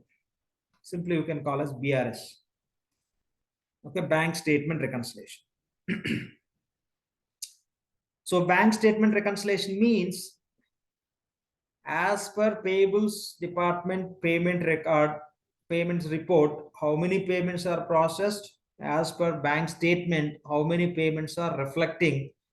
So we are cross-checking these two records, two reports. One is bank statement report. Instead of calling as bank statement, I'm calling as bank statement report. That's it, bank statement only. So we are cross-checking bank statement and payment report, payments report from payables department. So this process, cross-checking these two reports or two records, we are calling as bank statement reconciliation. We are trying to do the matching, which are matching, which are not matching between these two reports. This we call as bank statement reconciliation. That should be done by Treasury Department. Now the Treasury Department responsibility is they maintain the bank accounts which are owned by company. Remember, company bank accounts. Here we are not talking about supplier customer bank accounts. That's a different story. Okay, the Treasury Department, they maintain all the bank accounts what they are owning. Some bank accounts they may use only to receive the payments. Some bank accounts they may use only to make the payments. Few bank accounts they may use to receive the payments and to make the payments. There will be different stories in the company. So forget about all the stories. Simply you have to understand what are the bank accounts are owned by company. All the bank accounts need to be maintained by Treasury Department, and they do some other activities also. When we start working on the system, we'll discuss. Primary task is they'll maintain the bank accounts. They'll take care of the maintenance of the bank accounts and various activities which are aligned with the bank account they do. Along with that, another key activity is bank statement reconciliation. Bank statement reconciliation. The payables department, Treasury Department responsibility is performing the bank statement reconciliation to make sure everything is in the sync, and if any difference, they should find the reasons, and ultimately there should not be any gap in terms of what is happening in the organization.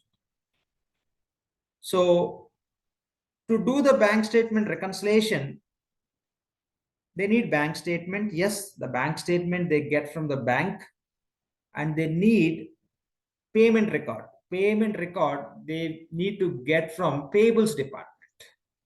Okay, payment record, payment related report they have to get from the payables department.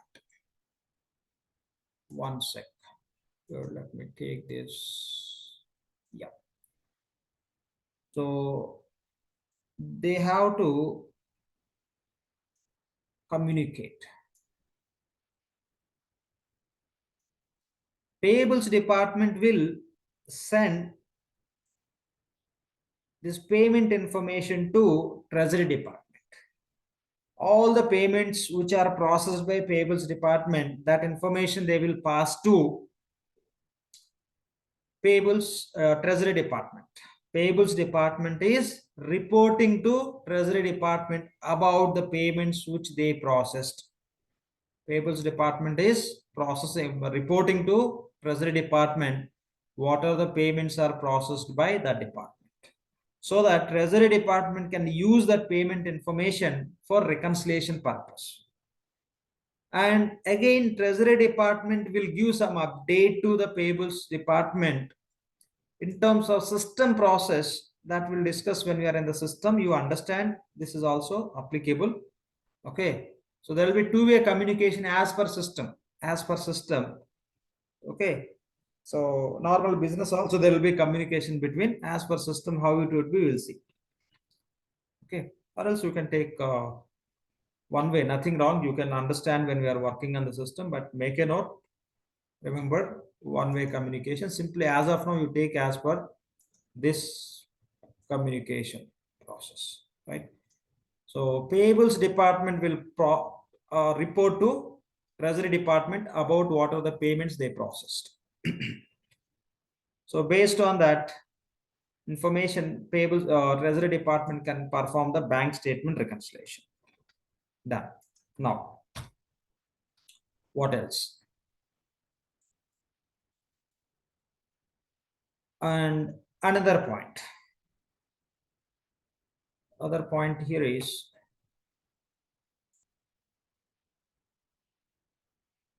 one second. Let me arrange it.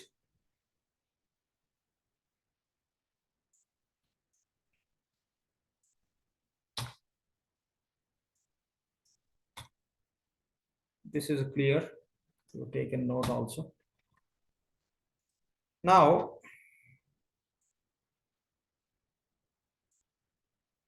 here, okay, before we proceed, let's talk about it. So purchase invoice. Okay, purchase invoice. When you talk about this purchase invoice, you create purchase invoice in the payables with different reasons. Okay, I can say a type of purchase invoice. Or say purpose of purchase invoices. Purpose of purchase invoices. Purpose of purchase invoices. What are the different purposes we record the purchase invoice? What are the different purposes we record the purchase invoice? Let's see that. Say the first purpose could be you are buying some goods. It could be raw material or finished good. I'm taking as a goods or call it as item. You might be buying goods. Could be raw material or finished good. You are buying the goods or items. Other case could be you are rendering the services, means you are taking the services. We call as a rendering, right? Services. Terminology also, as it is, you have to copy, use it, because you don't use your own English and your terminologies.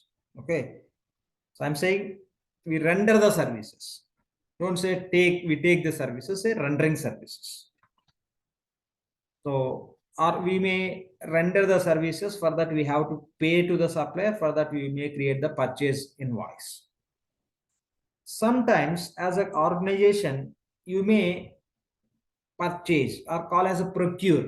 Instead of using purchase, use procure. Okay, use more core business term, procure. So we may procure assets also, right? When you procure asset, when you purchase asset, you may procure the goods or services, you may procure the assets, you may render the services, you may take the services, whatever it may be, you have to pay for it. You have to pay for it. That means when you create the purchase invoice, and the other point is you may spend the expense also. You may not buy the goods, you may not take some services, you may go and spend some expenses. You may spend some expense that you have to pay. Maybe you may spend some miscellaneous expenses or other small amount of expense that you have to pay. Whatever it may be, you may procure the goods, You may procure the assets, or you may render the services, or you may spend the expense. You may spend the expense. Whatever it may be, you have to make the payment. If you want to make the payment, you should create the purchase invoice. Without purchase invoice, you cannot make the payment. Without purchase invoice, you cannot make the payment. That is the reason you should create invoice. That means with these different reasons, you may create the purchase invoice. Now, so if you are going to procure goods and items, that goods and items will go and sit in your inventory warehouse, and services also. Many organizations create services as inventory items.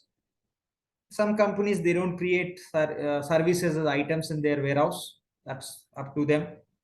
And expense, nothing will go to inventory. Assets, when you buy the asset will not go and sit in the inventory. It will be in your business, right? So goods, whenever you purchase, you can maintain in your warehouse inventory.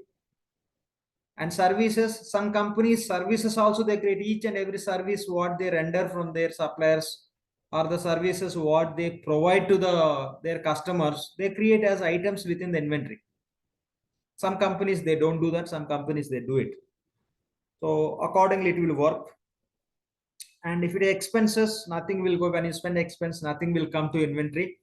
If it is asset is not going to sit in the warehouse. Asset will be in the business. It will sit in the business. So that's how it is. So in these cases, okay, when asset is sitting in your business, that you have to maintain separately. If purchase invoice is related to goods related purchase invoice, ultimately the goods will be received by inventory department. And services, purchase invoice related services based on the organization practice, that service what you take, it may end with your inventory. The services information you may update in the inventory as a quantity of services with the item concept. And expenses will expense out, nothing will appear in the company as some item, etc. If purchase invoice talks about asset purchased, that information again we have to maintain separately. If it is a goods, you will maintain within the warehouse. What item you purchased will maintain. If asset is purchased, where you have to maintain that asset information. For that, to maintain the assets what you have in the organization or what you are purchasing in the organization, we have a separate department. Okay, to maintain the assets, we have a separate department in the organization. One second, let me move this data.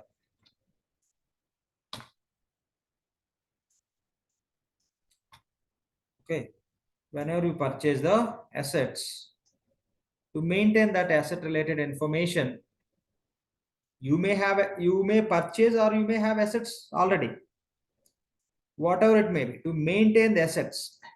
Okay, to maintain the assets information within your company, you have a separate department called as asset department.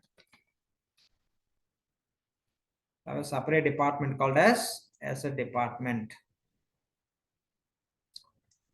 So what is the responsibility of asset department? They maintain the assets. They maintain the assets. They maintain the assets. Again, the assets we call as fixed assets, means land, building, furniture, computers, machinery, plant and all. Okay, the cash also we call as asset, but that we call as current asset. Okay, that we call as current asset. We are talking about fixed assets. Okay, where liquidity is not simple. You have building. If you need money on spot, you don't get it. Okay, liquidity is not, you cannot easily convert. It takes some time. If you have cash in your hand, what else you need as a liquidity that is ready to use? So we are talking about asset department means fixed assets.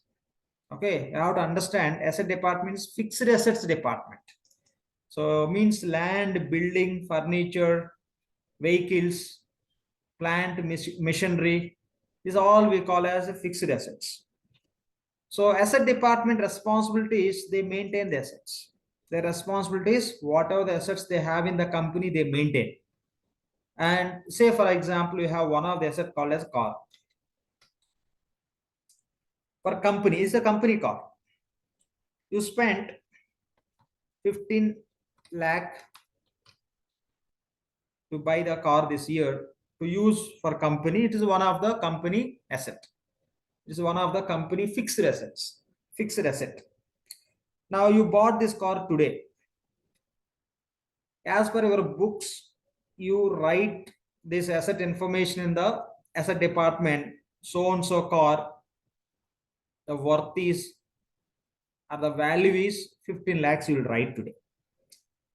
After 1 year, again you are evaluating the asset. You are trying to find out each asset what is the current market value. You are checking. After 1 year, when you are going to update your books, your car will not have 15 lakh worth. After 1 year, if you want to sell that car, it may sold at 12 lakhs. 12 lakhs. After 1 year, the value could be 12 lakhs. That means how many lakhs worth value reduced? 3 lakhs. So that you have to record in your books with the concept called as depreciation. So we maintain fixed assets. For fixed assets, there will be depreciation.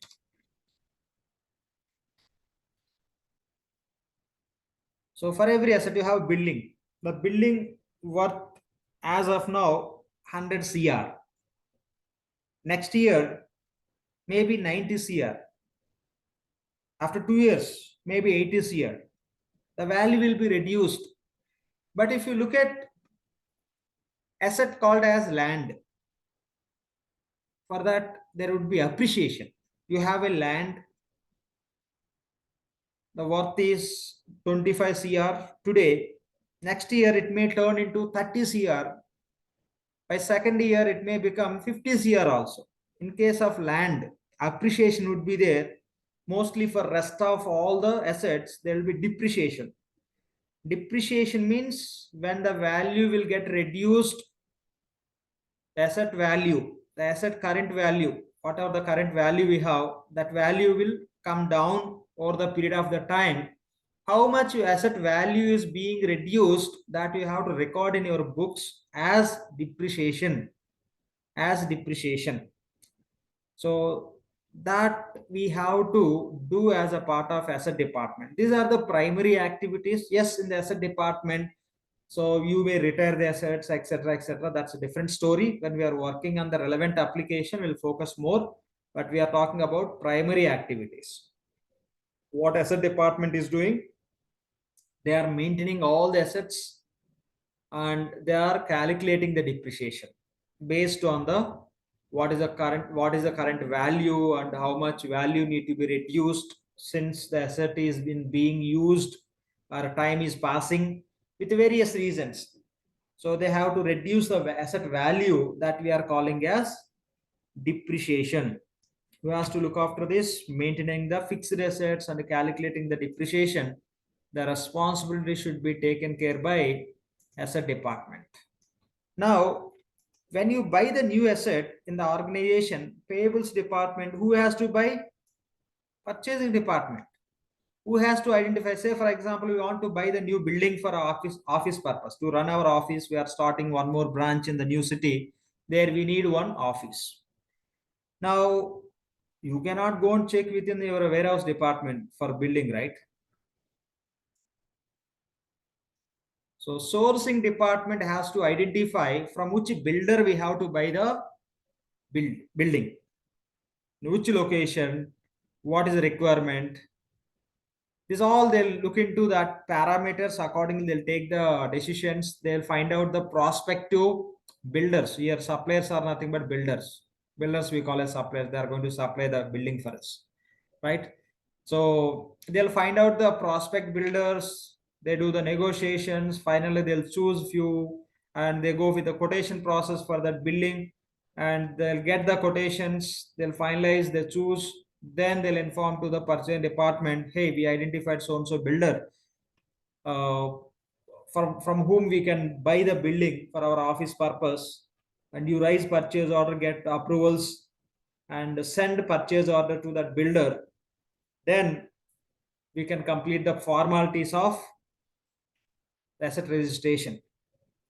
That's how it takes place. Then once that is done, payables department responsibilities recording the purchase invoice and making the payment to that builder. And asset department says, hey, any new assets are purchased in the organization, please report us, so that we will maintain in our books, and we will calculate depreciation so that we can keep that information available. What is the worth of all assets we have in the company, how much depreciation we calculated remaining, what is the value of asset. That's how they can maintain the records.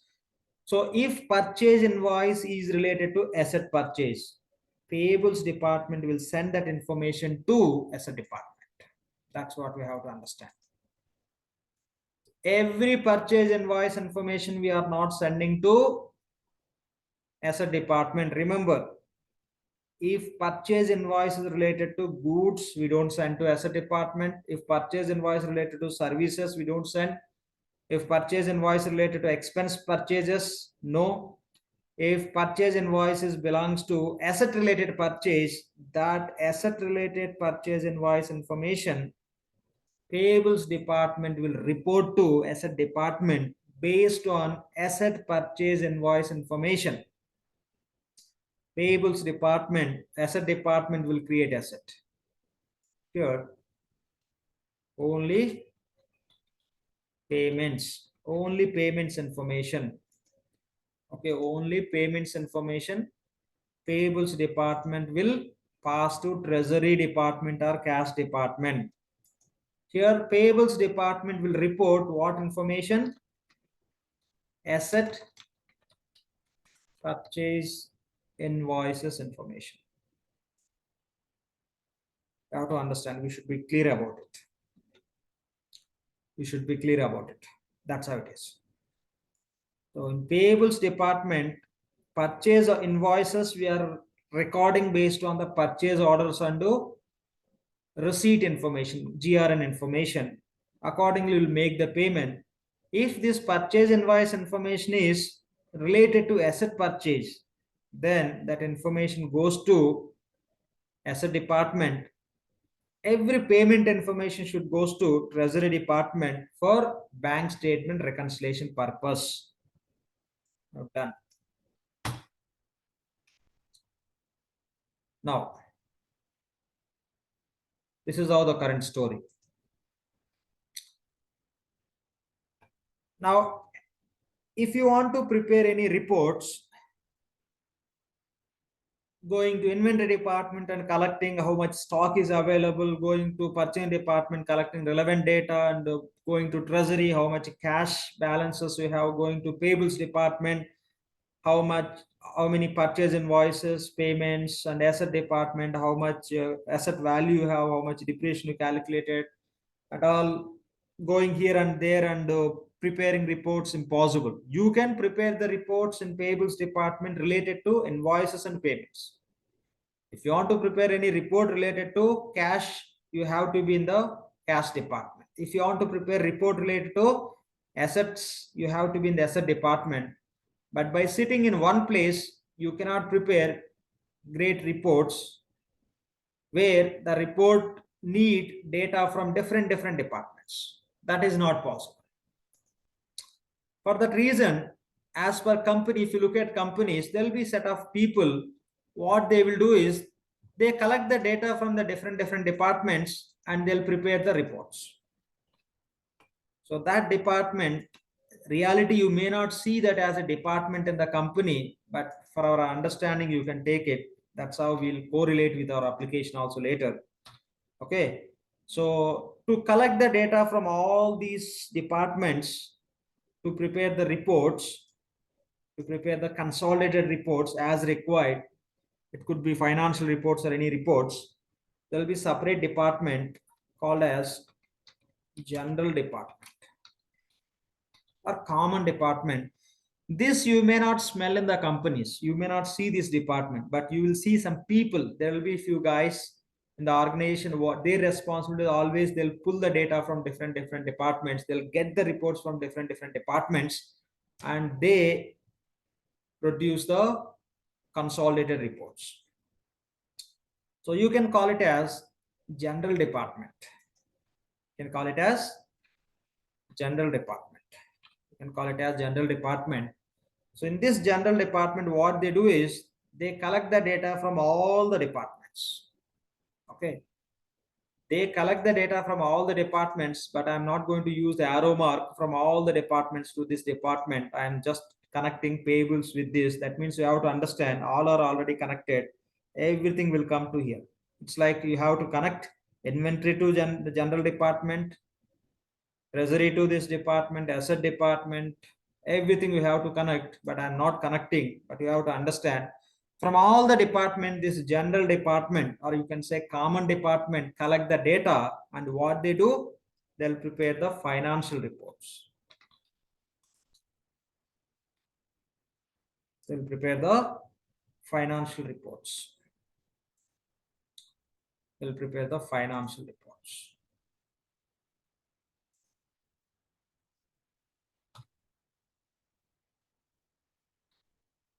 Okay. So this is what you have to understand. This is how it works. If there is any requirement in any organization, okay, that will trigger the purchase requisition, and this is how each and every department communications takes place. They'll make the payment. It starts with the requisition. Primarily, it ends with the payment. Again, the payment data goes to Treasury department, purchasing invoice data goes to asset department, everything, all the department data should be managed by separate team or separate department. It all depending on the organization size, this can be aligned. So this is what we have to understand about it. In tomorrow's session, this as it is, we will align with our fusion applications. In our fusion application, how this can be aligned, and when you talk, how you should talk. When you understand how to understand as a business, this is what you have to understand. Understand as it is. And first point is we are understanding how it reality works. Second point, we will align this with our fusion application. Second point. Third point, when you tell the story, how to tell the story. We'll focus on that. Yep. So that's how it is. Don't go beyond this, within this scope. Any questions, please? We are done for today. If you have any questions, please. And 1 second. If you have any questions on today's session, please. Today, whatever we discussed on today's session, any questions from you, please? So See, may I know the what is scope. Don't try to point? understand beyond this, not required. Still, this concept is pending to discuss different aspects of alignment of fusion applications, telling the story. It could be interview or explain to client or someone else, that will discuss within this scope. Within this scope, what we discussed here and there, if you need some clarity, you have some doubts, you can ask me.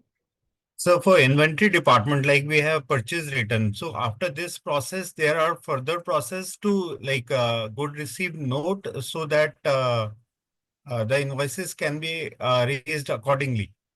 Correct.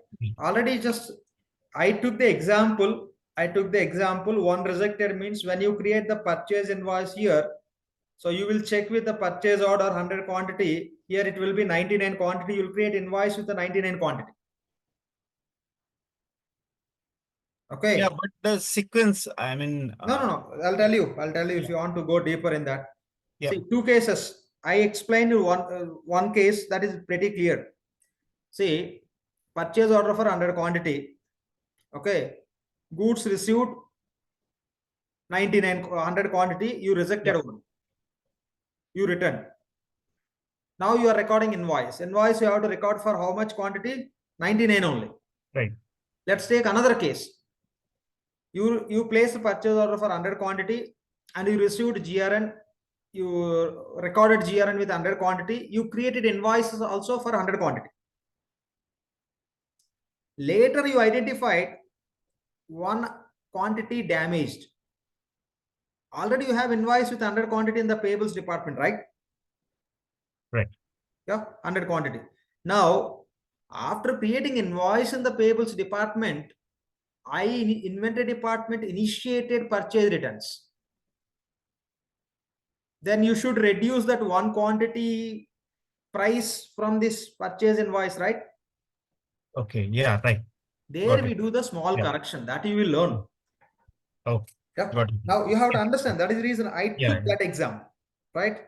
I took example how reality works. Sometimes after creating invoice, this may take place, right? Ideally, when you are receiving only, we do inspection, right? We don't wake up late. Sometimes Yeah. it may take place. In that case, what we do, anyway, we create invoice for 100 quantity, but now we are returning one quantity.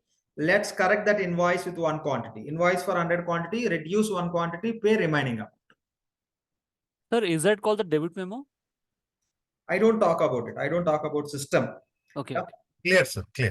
We'll discuss. We'll discuss. Let's try to understand. Go with this. Again, I mentioned it. So two more stories are left, right? One is alignment. Third one is something else.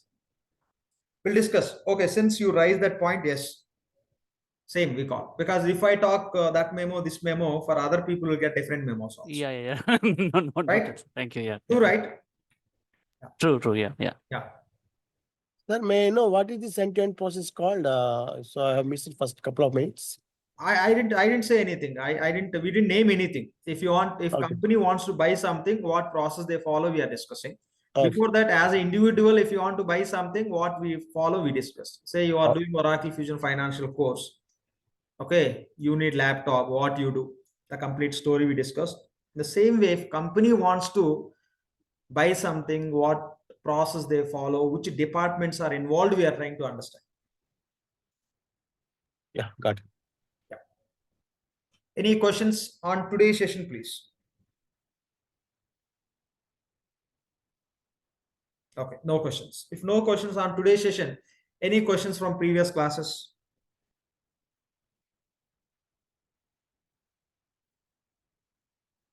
Okay, no questions on previous classes. Now, any generic questions?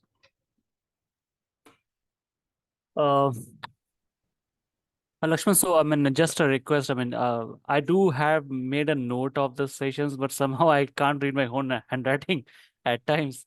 So, if you can just, upload this recording once again and we can just go through this and, make a proper note and understanding it clearly.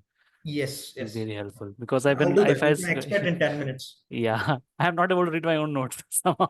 No, if you write, that is winning. Yeah. See, don't take me wrong. Just I'm Yeah. telling you the fact. If Yeah. you write with your own hands, it will get into your mind. You try to understand why I'm writing in front of you guys. Hmm. If I can show one PPT slide with this entire picture, right? Exactly. Yeah. Yes or no? Makes sense. Makes sense. Yeah. Yeah. How much time? More than 2 hours, right? Correct. Understand the purpose. That is the reason with the same purpose, since you are learning, the purpose need to be fulfilled. There should not be wonderful reason you are busy. Hmm. If you are busy, results will come busy only. Like that, That's true. That's true. right? Yeah. So why I written? 2 hours I spent. How many batches I took? Don't I have these slides? Hmm. What most of the people are doing? When I'm writing in front of you, that would be written in your brain. Yeah. See, when I'm writing, you will see what I'm writing. Your focus will be increased. Yeah, that's how it is. No, that's right. Yeah. But write it. I'll upload this, no doubt. Within 10 minutes, I'll upload it.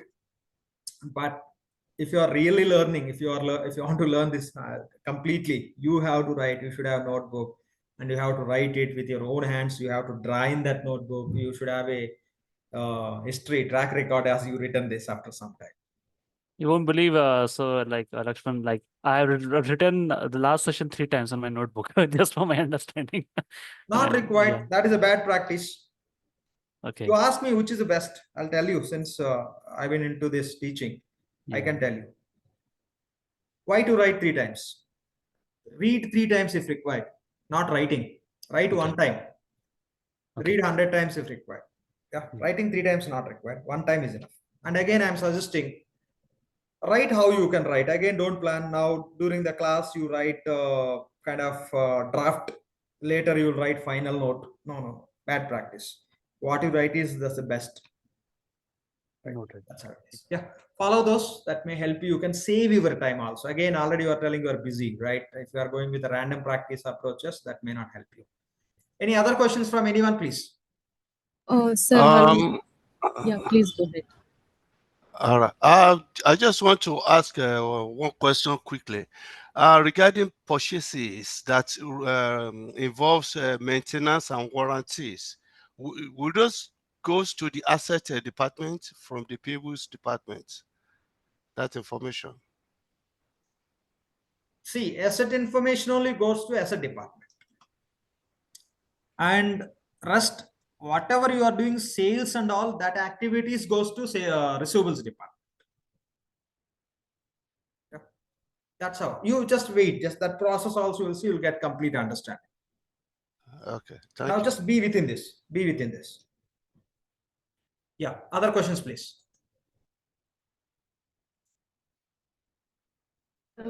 Requisition will be raised by IPROC, right? See, iProc, eProc, these all are application names. Huh. Okay, I'm not talking about it, right? Okay. That's what I mentioned. In the next session, I will align. Am I Okay. talking about any application here? No. Then why to talk about application? Yeah. Yeah. Only try to understand, try to be within the scope. This is what every time I'm telling. Okay, be within the scope only. So once we discuss relevant, you can ask that question. I clearly said the tomorrow session, I'll be aligning these with respect to application. I'll tell you how to tell the story anywhere, interview or anything else. Yeah, be in the scope. I don't Lakshman, talk about applications here. Lakshman, I missed to understand the general department. Is that GL is what we're understanding with the financial report when you say? We will see that in the tomorrow. Okay. Yeah. I'm not talking any application here. I'll talk about applications tomorrow. No, I mean, I'm just trying to relate it. Like we have the No, paper department you purchasing. cannot relate today. Tomorrow you can relate. Okay, sir. Okay. Because I'm going to relate tomorrow. Yeah. Sure. Yeah. Yeah. It should not be like how randomly we want to understand. Systematically, we have to understand. That's what I'm establishing in sessions. Yeah. Let's follow that.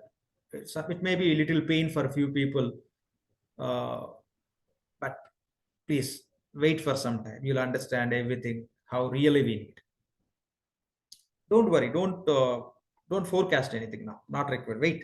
Tomorrow we'll see. But it's a very interesting session for sure. Thank you. Yeah, should be. That's how it's planned. Yeah, great. Any other questions? Yeah, I have one general question. As a financial consultant, do you generally work with different clients in the same year? Or one more question is, could you please share your real-time experience? So If you that do with for the real-time multiple experience clients, and all means what exactly may you're know talking about? roughly many clients that like 3 or 4 perhaps, and how did you? No, one second. First question you asked saying that, do we work in 1 year for multiple clients? That is your first question, right? Yes. Yeah, let me answer to that. Then I'll take second question. So yes and no. Answer is yes or no. When I say yes, say I may get into one project today, maybe after a couple of days, sometimes rarely, after few months, they may change my project alignment. I may be in the support project, they may change to implementation project. I may be in the implementation project, the contract may complete, they may shift to support or other implementation project. That's how it is. And no, when I say no, not every year. Sometimes in a year you may have experience, you shifted from one project to another project. Otherwise, in 1 year, mostly you'll be in one project. So on an average, you can say project is close to 1 year. Since 1 year, you will not be keep switching from one project to another project. If you are in one project, on an average, I can say at least 8-9 months you will be in the projects. If you are a functional consultant, if you are a technical consultant, because your scope is very limited, you will be keep changing. You may keep changing the project for 4-5 months also, or else at a time you have to work on multiple projects also if you are a technical consultant. For functional people, they will be dedicated to one project if it is implementation.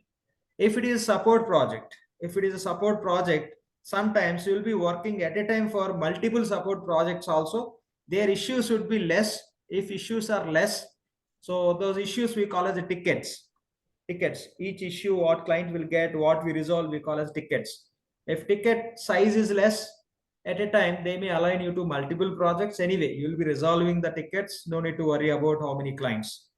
And that's a reality. Sometimes when you are working in some company, you are into some implementation project or other project, so other teams, other projects, other managers, so they will be contacting you saying that can you help us in this project, that project. If you say yes, that's it, you will be in the second project also. If you say even you are not busy, if you say you are quite busy, heavy lifting, etc., you may be safe.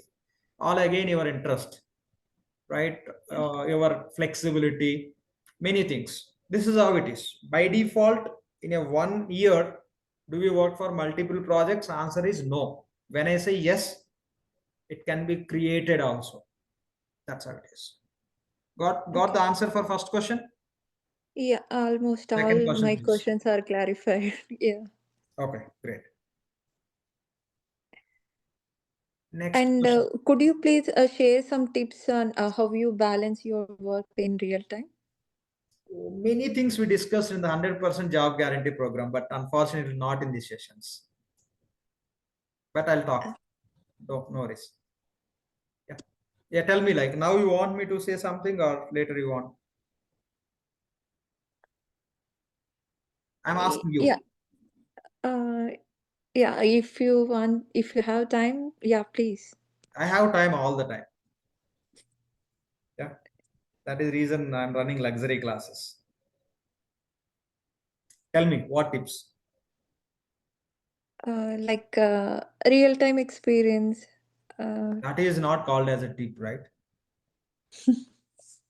No, you ask me something. You ask me this is situation, how to handle. I can give you answers to any question. I'll give you a solid solution.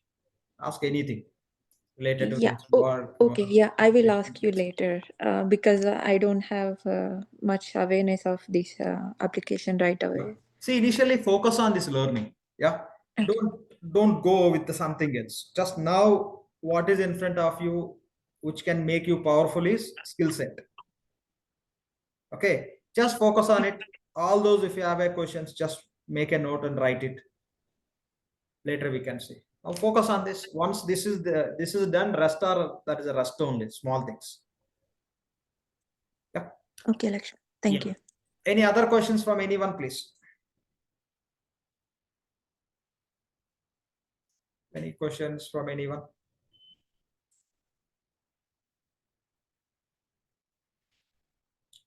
Great. No questions. Okay, we'll catch up tomorrow, same time. Thank you all. Thank you, sir.